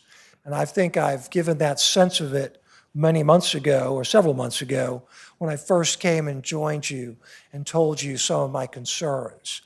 So this is not something that we do in a desirous way, but we do because we have put ourselves meaning the county, in a certain cash flow position that is simply untenable. Because if we did not do that revenue anticipation note, we would run out of money and not be able to pay the bills that we have. So that's the first start of that. No one in our position where I'm sitting recommends doing a revenue anticipation note if you have the financial wherewithal and enough dollars in the bank so that you can avoid it. It's an absolute something we want to avoid. So having said that, I'd like to go through this presentation, if I could. A little bit of background. As you see here, about a month ago, this board gave us the ability to go out and to solicit banking institutions to do not one, but two bank loan financings.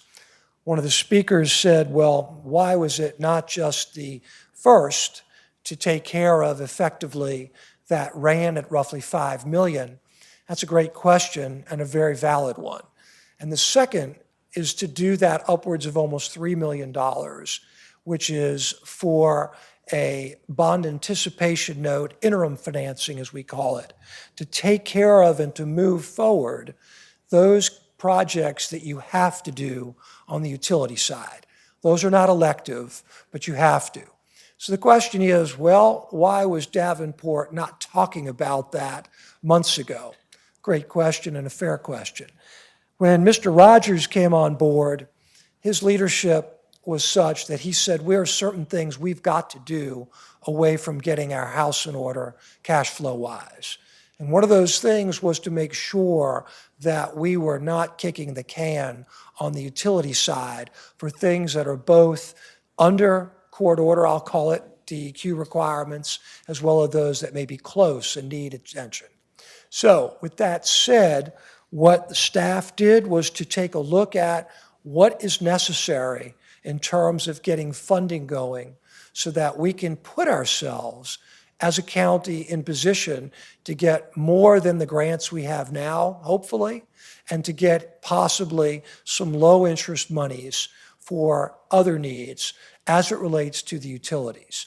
So that second piece there wasn't forgotten or not known of. It was basically a recognition that if we're going to take care of our cash flow problem with regard to the general fund, let's simultaneously not have to do two financings, to your whole point, be cost effective and bundle them together. And so that is why we're here tonight asking for those two pieces. Now, the reason we have to put them separately is the first part is a taxable issue. Question is, why is it taxable?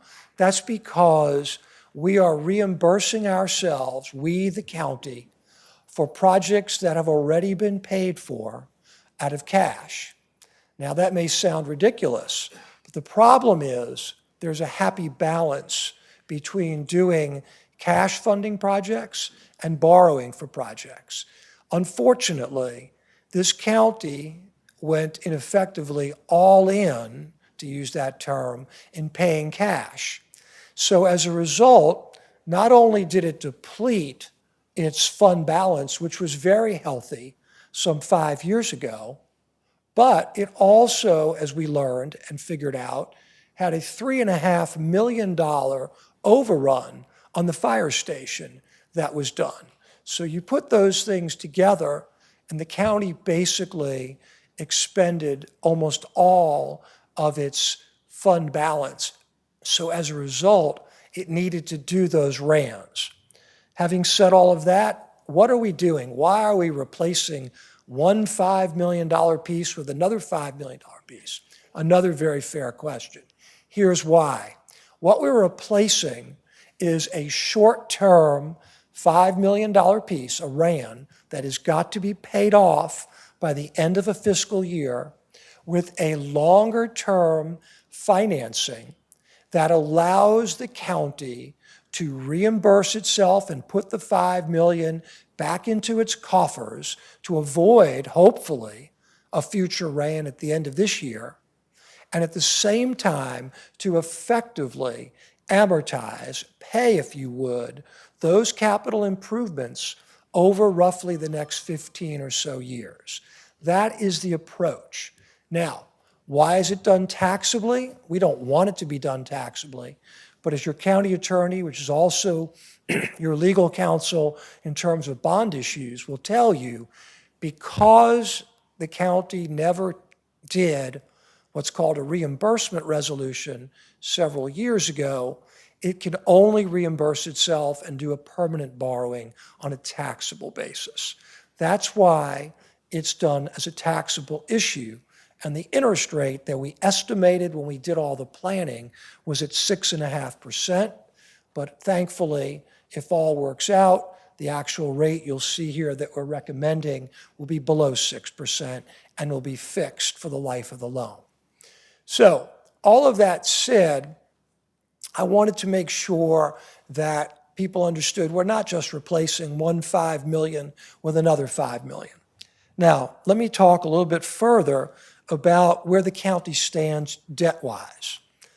This county financially may or may not have a formalized debt policy, but with these financings, even with these financings added to your existing debt portfolio, our average debt service to expenditures, meaning your credit card, how many cents on each dollar that you'll be spending, is actually about 6.5%.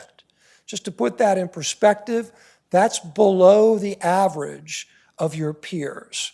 This county is not swimming in debt. In fact, to the contrary, what this county did was try so badly, apparently, to avoid debt that it basically blew its almost entire fund balance. And the problem with that is that if you don't have a fund balance, then you don't have the ability to make payments, because any local government, whether it's Henrico County or it's Charles City County, you do not get payments on an equal basis every month And as a result, you need to have monies sitting there for the low periods in between when you collect taxes. That's not what you had, and that's why you needed to do your RAN. Having said that, the hope here is, and I want to make this clear, there's no guarantee. I'm going to tell the citizens. The hope is that, number one, by virtue of borrowing this $5 million, and number two, the fact that your 2026 budget put into the budget roughly $2 million that is to go right to your fund balance. Hopefully, those two pieces will be enough that I don't have to sit here come February or March and say, we need another RAN just to get us through to, in effect, June 30th. That's the hope. Now, one of the individuals spoke tonight, a gentleman, and he had a comment and a recommendation, and that is we should have, I think he said, 7 columns presented quarterly. We totally agree. Mr. Rogers agrees. That is something that your staff is in the process of trying to get and put together. It is not something that is falling on deaf ears. That's something I talked about even before Mr. Rogers came on board, the fact that we have to have better reporting. We have to give the citizens information. You need that information so that we can see, are we indeed on track? And the answer is we don't know that right now until we have some more time and can see some more trending. So again, I want the citizens to hear me loud and clear. The goal of this Part A, or Part 1, is to avoid having to do a further RAN, but there's no guarantee, and we won't know that for several months. So let me move on, if I could, to purpose of the financing. And I think I've sort of alluded to that. Just give me 1 minute. And that is effectively to pay ourselves back for some of those things that the county made and paid cash for. I am not here to tell you those are good projects, bad projects, whether they're strategic or not. That's not my job. All I'm simply being told is that you've spent several millions of dollars and more on those 3 projects, amongst others, and as a result, what was once a fund balance that was the envy of your peers was basically at the very bottom of your peers, and I showed that to you several months ago. Next page. So, if you go to the next page, please. So this second part, this is that bond anticipation note, fancy word for interim financing. It's set up in such a way that if indeed we are fortunate to get some additional grants or low-interest loans, we can pay off all or part of that ban at any time without penalty. That's the approach. But for the moment, we've learned our lesson. We can't afford to pay cash and use those monies to help us move forward with those capital projects. That's something you already did several years ago. That's why I'm here tonight. And so the goal is to avoid having to do the same thing all over again. Next page. So we ended up getting a proposal, the best proposal, from Truist Bank. And as I mentioned, when we looked at this originally and we spoke to you, we did the cash flows, we assumed an interest rate, to be careful and conservative, of 6.5%.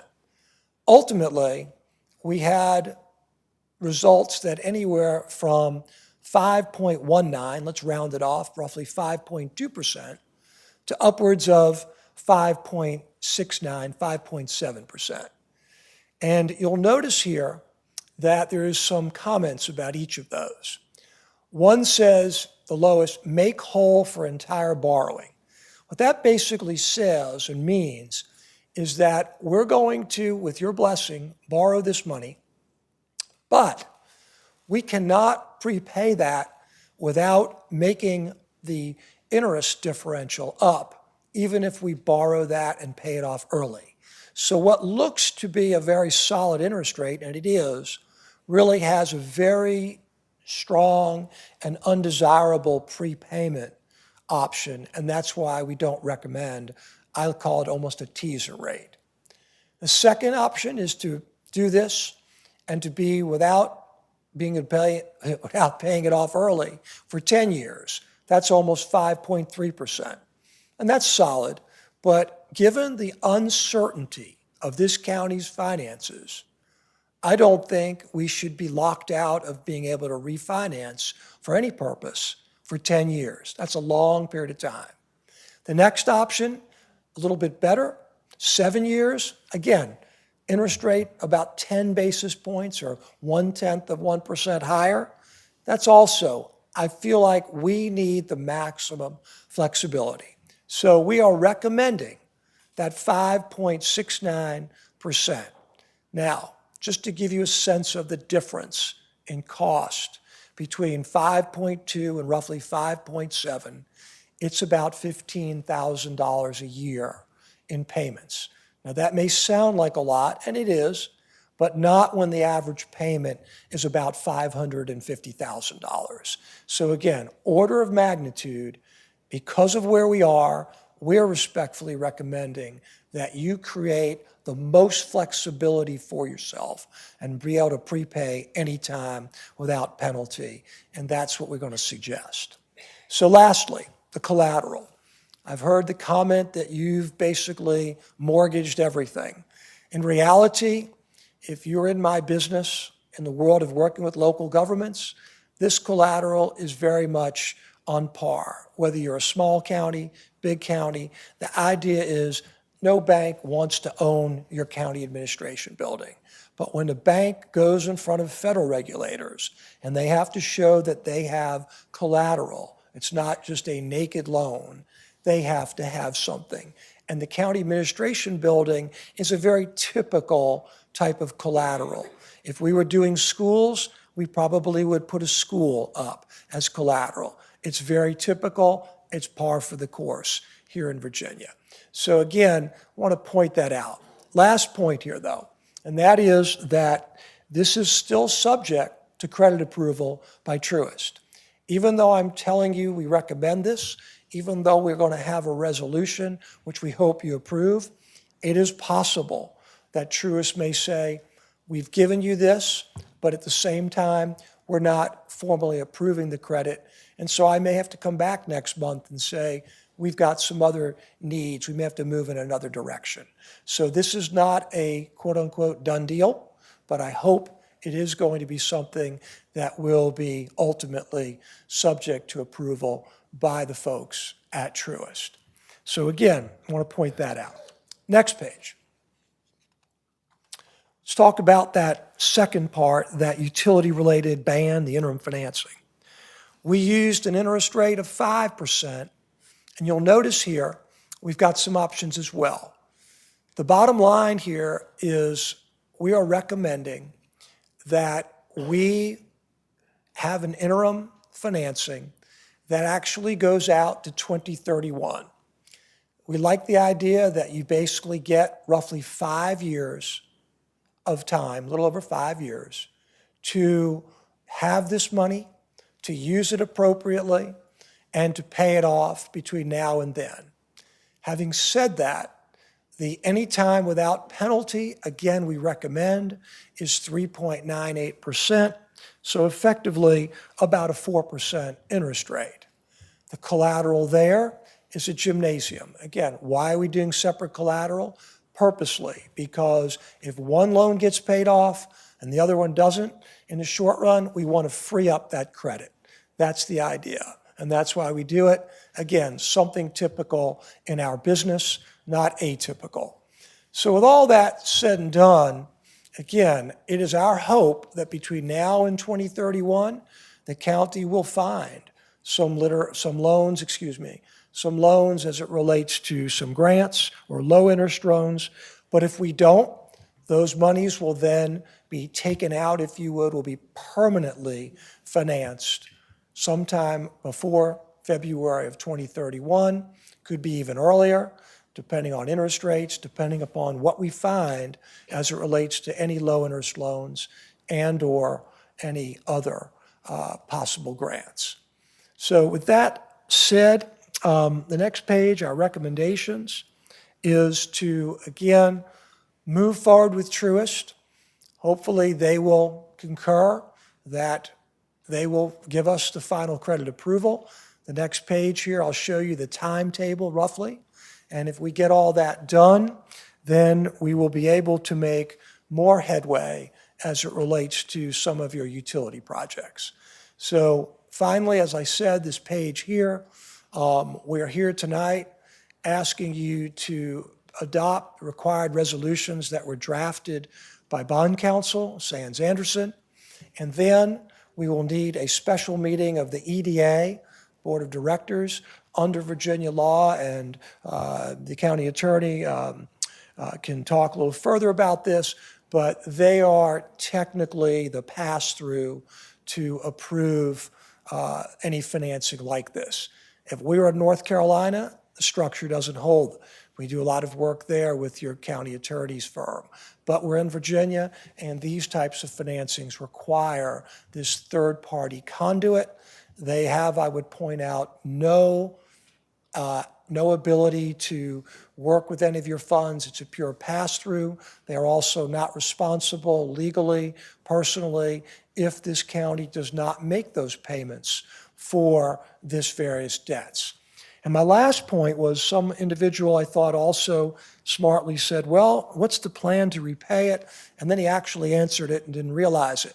When I presented to you at some point, I said, all things being equal, we're going to need the equivalent of several pennies, the equivalent of several pennies.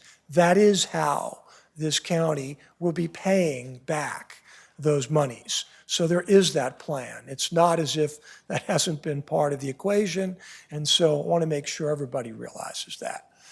With that, Mr. Chairman, members of the board, I'm happy to answer any questions. Again, I know I didn't answer all the questions the citizens have, but I tried to incorporate as many as possible because, again, they have every right, they are the people, to know what is being thought of here and why it's being done and what the ramifications of it will be. Ms. Rose, thank you for that. Could you kind of summarize what you, in a capsule, the request on 2025A, the amount and the interest rate, and 2025B, the amount and interest rate? Yes, so for the interest rate, annual debt service, I think is really what you're asking for. Is that Yes, right? sir. Yes. So roughly about $525,000. I'm just going by memory here for that 5.1 or so million dollars. And the question also was, well, what is Davenport? What are the folks getting paid? I believe in full disclosure, that 150 range is part of what we are getting paid for doing this. The commission, we don't work on commission. We're not the underwriter. The way the banks operate, whatever commission they are charging, that is already embedded in their interest rate. We don't have a sense of that. They don't provide that. They don't need to. All we care about is what's the all-in cost of money. And that's the way it's presented. And that also is very typical for how financings work in our industry. So hopefully that's helpful, Mr. Atkins. As for the interim financing, the roughly 2.75, I don't have that at the tip of my tongue. Maybe, I don't know, Cam, do you have that? I'll pull it up. He'll pull it up for us. We'll get you that interest rate as well, so you'll see that as well. Okay. And we'll get you that. Any other questions, Mr. Atkins, while he's looking for that answer? Gentlemen, do you have any questions? Yes, Mr. Chair. Mr. Rose, working backwards, the interim financing, that's the non-taxable loan? Or That's a tax exempt, that's right. And tax the reason for that is, that's what we call new money that is for things to be funded, as opposed to that first part, which has already been funded for other projects. Yes, sir. The Oh, and let me say one more thing.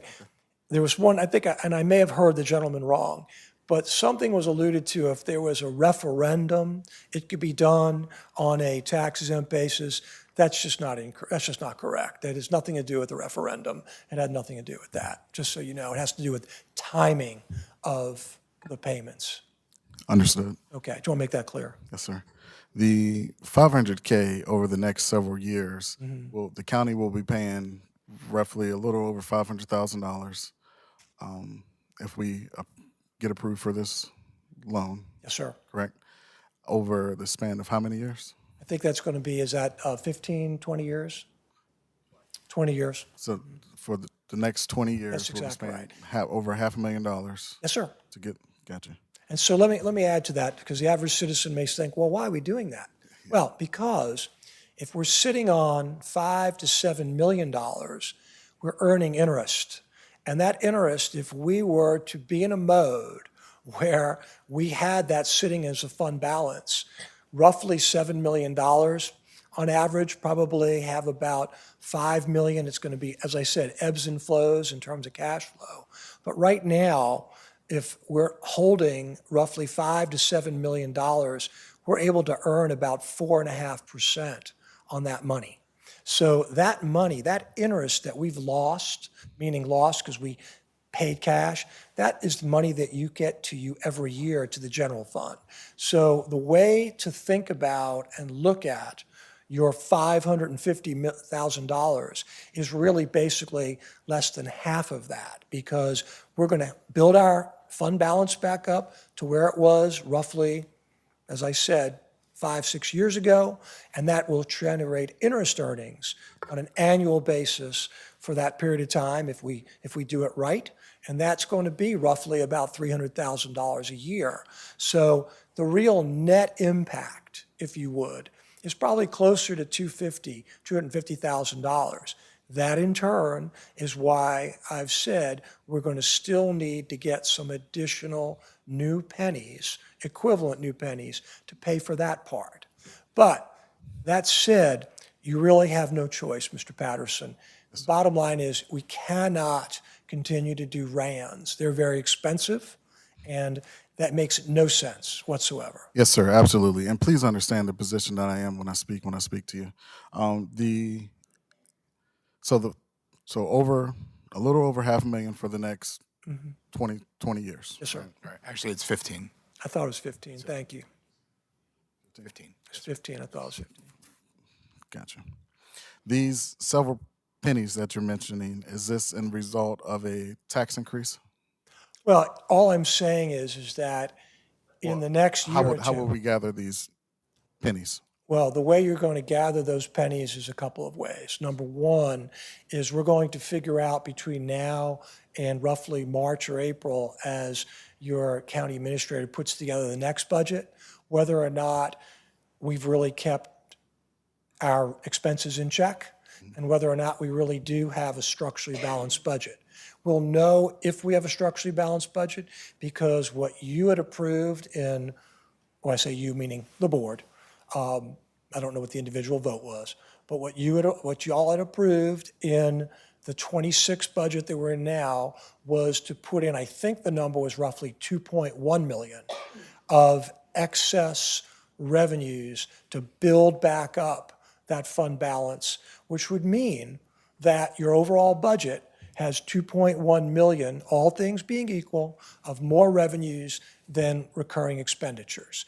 We'll find that out. We don't know if that's going to happen. That's why I thought the gentleman's comments and what Mr. Rogers and we're trying to do is to get to those quarterly reports and be able to see, are we behind? Are we doing certain things?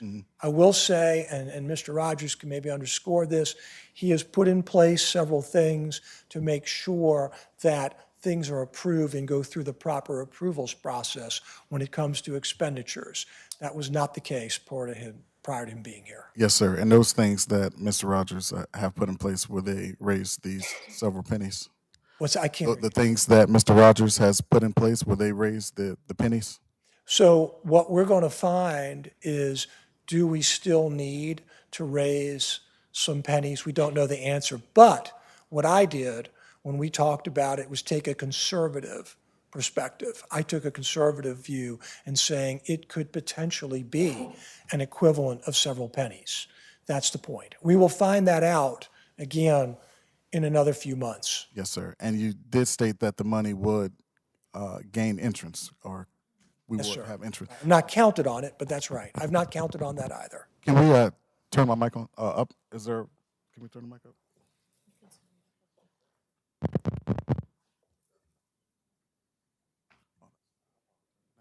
I never knew that. All right. Mr. Rose, can you hear me? I can. Thank you. Yes. So currently, the money that we do have is not collecting interest. Oh, it is collecting interest. Yes, sir, it is. Okay. Of course, yes. And if Truist, Oh, and let me stop you there, too. The way it works in your county and many counties is your treasurer has the total control over investing that money. You, Mr. Rogers does not, your finance director does not. We have no control. It's the treasurer. And so hopefully the treasurer and maybe a report would be helpful as to, where that money is being invested and what you're earning. I don't know that. absolutely. And is there a contingency plan? If Truist says no, if we get denied by Truist, what would be the next step? I would say that for the moment, I want to be positive and hope that it works. But let's find out what Truist says.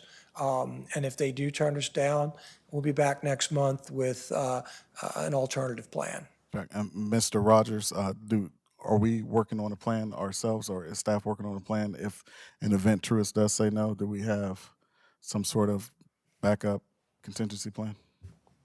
Mr. Patterson, I think Mr. Rose stated that if we're thinking positively, they were a responsive bidder, and so they're willing to partner with us. We are thinking optimistically, but if not, we would be back next month with. Yes, sir. Outside of Davenport's opinion, is the county constructing some type of contingency plan? Davenport is our financial advisor, and we are working with them on the overall plans for financing. Yes, sir. Mr. Rose, please understand again the position that I'm in when I speak when I speak to you, sir. We were just recently and this is the best option, correct? Yes, sir. Good. And I was just recently taking part of a community meeting, and we weren't discussing finance or Davenport, but we were discussing doctors.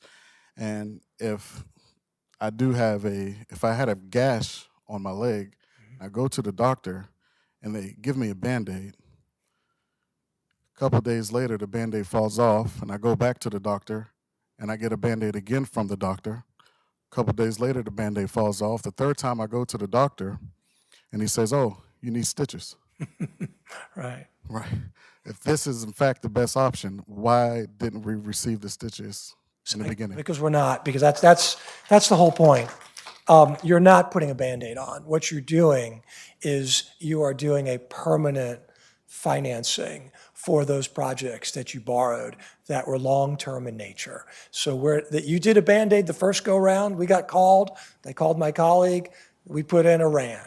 The goal was, and the expectation when that RAN was put in, or TAN, whatever, technically it's all the same, Yes, sir. was that, and one of the individuals pointed it out correctly, that your predecessors, Mr. Rogers' predecessor, and I don't mean Mr. Warner, I'm talking prior to that, whoever, I never met the person, was supposed to come up with a plan. And that never happened. So you put in a Band-Aid again. I like your analogy, it's excellent. But then, as I came to you and I said, the Band-Aids, no more Band-Aids. So now what we're doing is stitches. Is it ideally, it should have been stitched up first. And if it's stitched up first, it would have been a lot cleaner had it been done initially, before we ever did any bands. But unfortunately, that's not what you have inherited. That's not what we inherited in terms of the situation. But we are not putting a Band-Aid on it. What we're doing is we're putting in a long-term series of stitches that really should have been done 3 or 4 years ago. Now, last thing, I want to say one point. My colleagues and I worked on that initial financing for the fire station. The For the fire station, Yes, sir, yes. for the fire For the station. $5 million loan. That's right. Yes, sir. That number, right. And that was supposed to cost, and I don't remember exactly, but something in that range. Well, as I said, when we got brought back in and we finally have seen what y'all spent, you spent $8.5 million on what was basically a $5 million project. So you ended up borrowing some, which was fine, but was supposed to be borrowing for all of it. And it turned out you didn't. And so you had $3.5 million chopped away from that fund balance that was there roughly 5 years ago. And, that's just what you did. I have no, it is what it is, sorry. Yes, sir. So the initial, not for the firehouse, but the initial RAN, Mhm. right? At the end of the fiscal year, we had to, and we did pay $5 million back. Yes, sir, you have to. You're required by law. Yes, sir, you and have to that's do that. already paid, right? The prior RAN. This RAN that we're under another RAN currently. So when this fiscal year is up, we have to pay that RAN off. Well, yes, actually, though, if indeed Truist works, I think maybe there's a misunderstanding. We're going to pay that RAN off very shortly.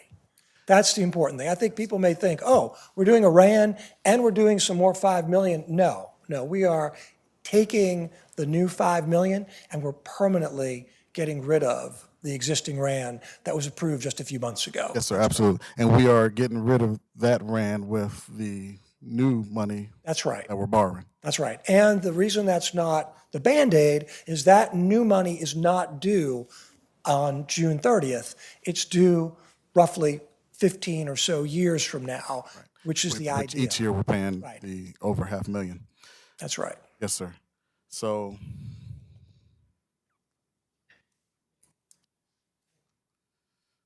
okay.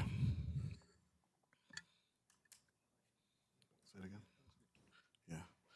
Again, I want to make it clear, Mr. Patterson, we don't tell you what's a good project. We don't tell you should you or should you not borrow for something. That's not, no one asked us that. We're not part of that. However, having said it, when I look at your debt portfolio and I looked at the amount of debt you have outstanding, you can responsibly do a borrowing and pay for it over something that approximates the useful life. It's actually shorter than the useful life of a fire station. Yes, sir. So, Mr. Rose, my only main concern would Yes, sir. be our inability to pay the RAN, the second RAN, to No, pay no. that back. We're about to pay it without- back automatically. That's not, you don't have to worry about that. Understood. This money is going to actually physically pay that off. Right. That's where it's going. So without this money, that's not guaranteed, because Truist may say That's no. correct. That's right. Yes, sir. Our ability or inability to pay back Oh, I see. current RAN. We might be, as I said, if that doesn't work, I may have to come back and say we have to do another Plan B, because you're right, we have to pay that RAN off Right. by the end of June 30th. Right. And regardless if we Yes, sir. pay it off or not, or if we use the loan or not, then we essentially, within 2 years, spent $10 million. Is that good math? Not really. That's not really how the math works. No, what you've done is you've used $5 million to basically help you with cash flow. Because you when you get your tax monies in June, that's how that RAN gets paid off. That's how it works. Thank you. All right. Mr. Again, Rose. that's why a lot of citizens wonder, why do you sit on money that's supposedly our money? And it is their money. But because you and no one else in Virginia, literally anywhere in the country, you don't have 1/12, as one of the individuals said. You don't get the equal amount of money every month in taxes. It comes in clumps. And so as a result, we need to have a pot of dollars to help pay for the low periods.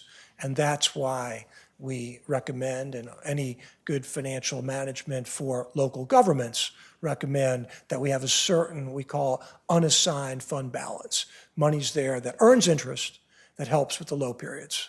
Yes, sir, Mr. Rose, and I appreciate your professionalism. I appreciate your ability to answer these questions. I would ask staff meaning Mr. Rogers, that outside of Davenport, of course, one plan is, well, more plans are better than just one plan, that we do get together and with your staff and come up with a contingency plan, and in the event that Truist says no. Again, and that's nothing against Davenport, but outside of Davenport, I believe our staff should be capable of coming up with a plan, a contingency plan, solely not rely on Davenport's words. In case what? Say it again. Yes, in case this fall through. Ms. Rose, could you go through the time frame that we're talking about again on? Yes, sir. Yeah. If you go to that last page. So I appreciate Mr. Patterson. Again, we're your fiduciary. We're not your money providers. And so if anything, if Truist does not come through, then Mr. Rogers will tell you it's really important that we or other firm like ours is helping you figure out what your options are. Your staff, is not going to know what we do in terms of this is how we do it every day. And you're not going to be the first, and you're not the first, you're not going to be the last local government that has cash flow problems and has made certain decisions that have got yourself in this recurring RAND situation. So that said, you may say, why are we not here giving alternative options? I think we take it one step at a time. And I think what we do basically is recognize that we're cognizant of that. And so with all of that said, what we think time-wise, Mr. Chairman, is if the resolution is passed this evening, we will contact Truist tomorrow, and we believe within a few days they will tell us if they are amenable to the credit. They may have some changes they want. They may be fine with it. And if they are, we will come back to you as necessary if need be. So again, we will do that through Mr. Rogers. And so we may have to, again, address this in the November meeting. But their hope is part of what we understood, and I could be understanding it wrong, but one of my colleagues who spoke to them today said that in part, they're waiting to see if this board will approve going with them. And so a little bit of both sides, making sure that they each want to do it. So we'll see what happens. So that's the idea, Mr. Chairman, is that, and all of you, Mr. Patterson, Mr. Hill, that if we can get this approved tonight, and we hopefully will get an acceptance from them within a few days, the November 6th meeting, it's the hope to have it by then. May not, I think we will. I'm going to speculate a little bit, but I think we will. But if we get the approval by the EDA and then we don't get the approval, you can be sure I'll be back in the November meeting talking about other options. And so we'll do that. But the goal here, the last point right there, is to close basically early December. That's our plan, is to close. That's it. Again, thank you for your explanation and Thank you, professionalism. appreciate it. Yes, sir. Good Yes, sir. questions. Very good. Thank you for your time and energy. So at this point, it's up to this board to give you direction on pursuing this. Then we can figure out where will be any other contingencies that can be done. And this is pretty much close to immediate action. Am I correct? Yes, sir. So we're going to ask you to approve the resolution that was put together by the county attorney and his firm. Yes, sir, we can do that. So gentlemen, what is your pleasure? You've heard your presentation. The plan is to make a plan to determine what direction we can go in. And it looks like the impetus is on a long-term plan to take care of capital improvements that we've paid for, that we paid cash out on, and make it a little longer and take a lot of stress and pressure off of what we've already completed and move in that direction. Again, Mr. Chair, this approval would be, you said this is a approval to make a plan No, it's approval to move forward with Truist. with the actual resolution? Yes, sir. Yes. Yes. There are So, two separate resolutions. There's Yes. one for the A, which is the taxable long-term piece. And the second resolution is the B series for the the interim piece. Okay, and I do have a point of information. Why is the resolution calling for the clerk of the Board of Supervisors' signature? It's my understanding that the clerk of the Board of Supervisors does not have the authority to sign a resolution. Only elected board supervisors can approve resolutions. The clerk's role is to record and publish and proceedings of the board, not to necessarily sign resolutions. That's signing a certification of the resolution. So is this a resolution? That's the resolution, and then attached to it is a certification that if it's passed by the board, then the clerk of the board certifies as to the votes that are made. So there's no signature for the resolution? No. It's approved or not approved, and as I said, that there's a certification from the board clerk saying, these were the votes, as of such and such date, and they sign that certification. That's part of the functions of the board clerk. So this, again, Mr. Bosch, the council, this line that says clerk of the board supervisor, this is only to certify the resolution. Yes, sir. The resolution set forth was adopted by a majority of the board, ayes, nays, absence, and abstentions. There would be the financing documents that are approved as part of the resolution. Those would all be approved, signed by the board chair, or board chair, vice chair, whoever is designated, or the county administrator. But so those would require, a chair signing, but that's just for the certification, so that's by the clerk. Yes, sir. So who signs the resolution? Nobody. Nobody signs the resolution. No one. The No clerk, Yeah, I signs get the the clerk. certification. I get the clerk. So you're stating that the chair of the board signs no resolution? Generally, no. Generally not? Yep. Okay. And I just, again, was asking because I see the resolution here, but I see no signature. But also in my packet, I see other resolutions, and I do see signatures. Okay. Yeah. I mean, that's So the form just- that we just do. the, Typically for these financings, that's the form of resolution. That's Right, yeah. Okay. So I guess it was just a lack of consistency on the resolutions that are in this packet. One requiring a signature, one doesn't, one has the county seal, one doesn't.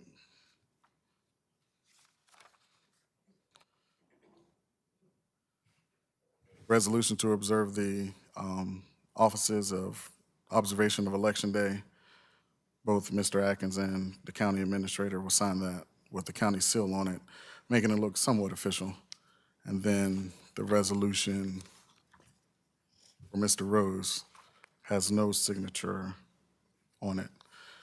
I would just raise a little concerns, that's all. Sure. Well, we'll have, the documents that we'll have for this, we'll have a whole lot of certifications signed by board chair, financing documents signed and sealed by board chair, and things like that. So those are always fully signed and have lots of certifications. But on the resolution, again, for these purposes, the certification from the clerk is sufficient. Because there's sometimes on those other resolutions, that's the only document that comes from the county, and so that's what gets forwarded. But here, we're going to have lots of other documents that are going to get signed. Gotcha. Yeah. So moving forward, if we could establish that, Mr. Rogers, if we could establish that consistency. It's not my call, it's. I was that's- said Mr. Rogers, but there Okay. was a gentleman waving his hat, so I was looking that way. I wasn't looking at you, right, yeah. I was saying, it's not my world, okay? Gotcha, yes, sir, yes, sir. All right, so, again, thank you, Mr. Rose. Thank you, appreciate it, I do. Gentlemen, could we have a motion on your action, as regards to moving forward with the resolution for Mr. Rose to pursue these financial matters? Mr. Chairman, I motion to approve the financing resolutions for taxable series 2025A and tax exempt series 2025B, allowing the authorized representatives to execute the necessary documents. Is that your motion, Mr. Hill? Yes, it is. And what's your vote, Mr. Hill? Aye. Mr. Patterson? Nay. My vote is aye also, and I am confident that this will set us in a direction that will give us some stability on whether we need to move forward with any other contingency, and I want to thank you for that. Again, thank you, Mr. Rose. I think we have another resolution though, don't we? Or is it one for both? think I'm We did A and B. All right, thank you very much. Okay, appreciate it. Mr. Chairman, this brings us to the reports, the county administrator report. Mr. Rogers. Thank you, Madam Clerk, members of the board. As we have discussed at every board meeting since I've had the pleasure to serve as county administrator, I wanted to provide some updates as it relates to our financial operations. The first is our staff continues to work diligently on our. I just apologize. One thing, you had asked a question. We have that answer about interest. It was about $135,000 is the interest only on the 2.75 million, just so you know. I wanted to come full circle. Cam was able to find that, so I want to make sure you got that. Unfortunately, I can't change my vote. So I appreciate the information. Yes, sir. Okay, thank you. And I thought someone was come to say the audit was completed. So we continue to work with the staff and with our audit firm to ensure the timely completion of our fiscal year 25 audit. Also, in addition to our annual audit, our staff has responded to the request for information related to the fiscal audit, and so we're making sure that that firm has all of the information that they have requested to perform that function. Additionally, we have also, every month now, have a monthly financial report that is included in the board packet. And while our reporting, yes, remains a work in progress, what the board and the public has before them each month is the board-approved budget and those amounts, as well as the expenses or revenues that have been collected year to date for the time of the report. So in the report in the packet, you have the revenues and expenses compared to the approved budget as of September 30th, 2025.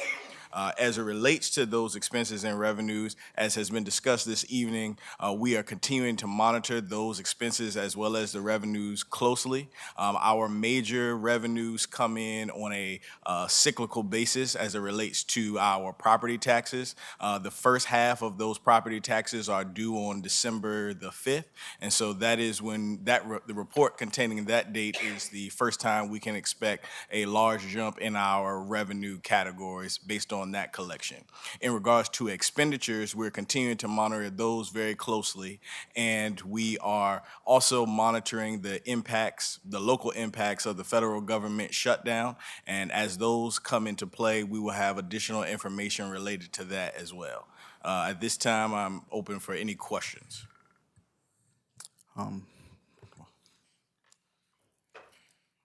Not necessarily a question, Mr. Rogers, but a comment. It does appear that the county is on budget from a expense standpoint. So, good job. Congratulations. Yes, sir. Thank you. I was going to say yes, but I do want to be mindful that it's something that we have to actively monitor, and we will continue to do our diligence. Yes, sir.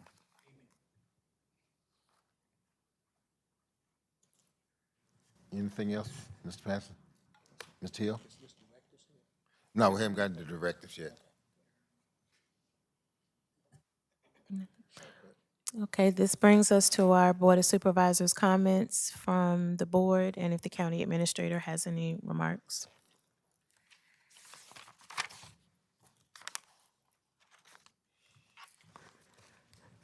First, I'd like to thank Mr. Rogers for the job that he's doing with what he inherited.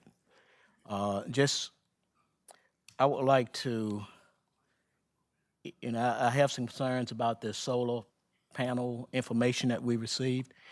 And I would like for you to follow up on the decommissioning plan and, get with AES and follow up and see and make sure that we're getting what we're supposed to do. Yes, sir. Right? That's all I have. Yeah, Mr. Rogers, originally I didn't have anything until Mr. Hill sparked a question. The decommissioning of these solar panels that was presented by Mr. Cota,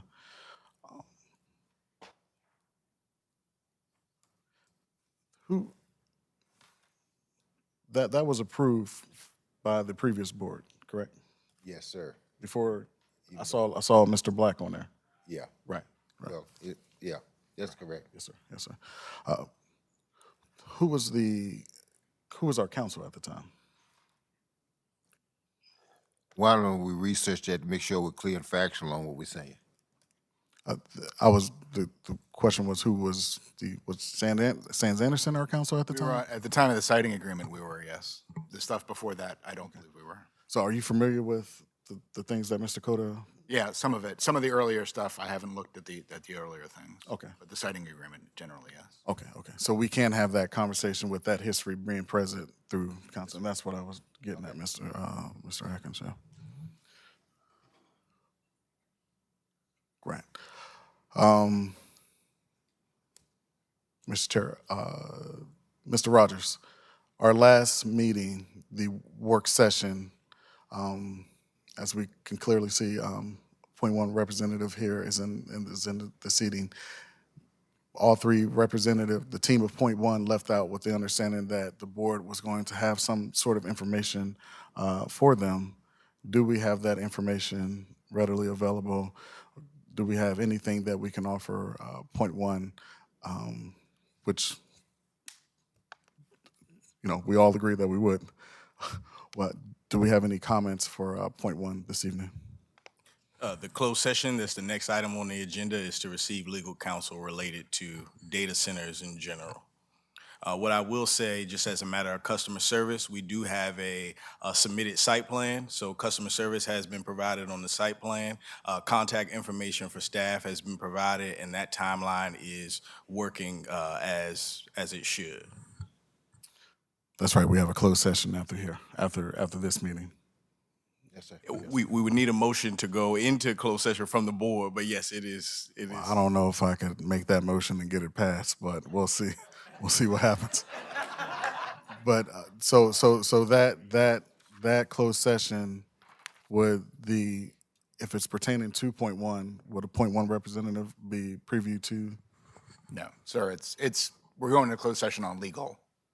So it's legal discussion amongst the board. It wouldn't be appropriate to have a third party that we're involved in legal, discussions with in that meeting. Okay.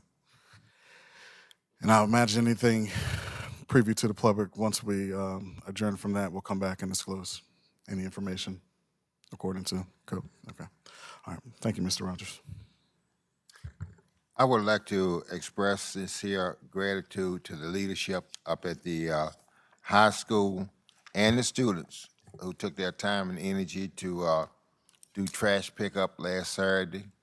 In addition to that, they took their time and energy to come out to participate in the Young at Heart activity.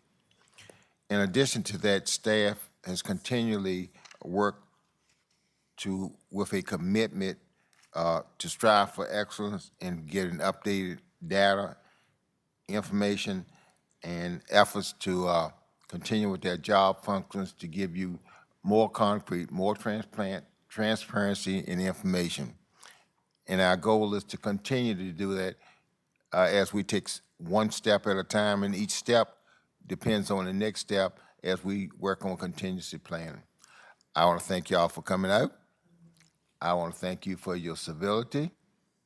We will continue to progress and work together as one county, and I want to thank you. Mr. Chairman, the next item, as the county administrator stated, is for executive session for legal specifics. So you need a motion to go into closed session under section 2.2-3711 of the Code of Virginia for the purpose of consultation with legal counsel regarding specific legal matters requiring the provision of legal advice by such counsel, which is authorized under section 2.2-3711A8 of the code. Gentlemen, what's your pleasure on this? Aye.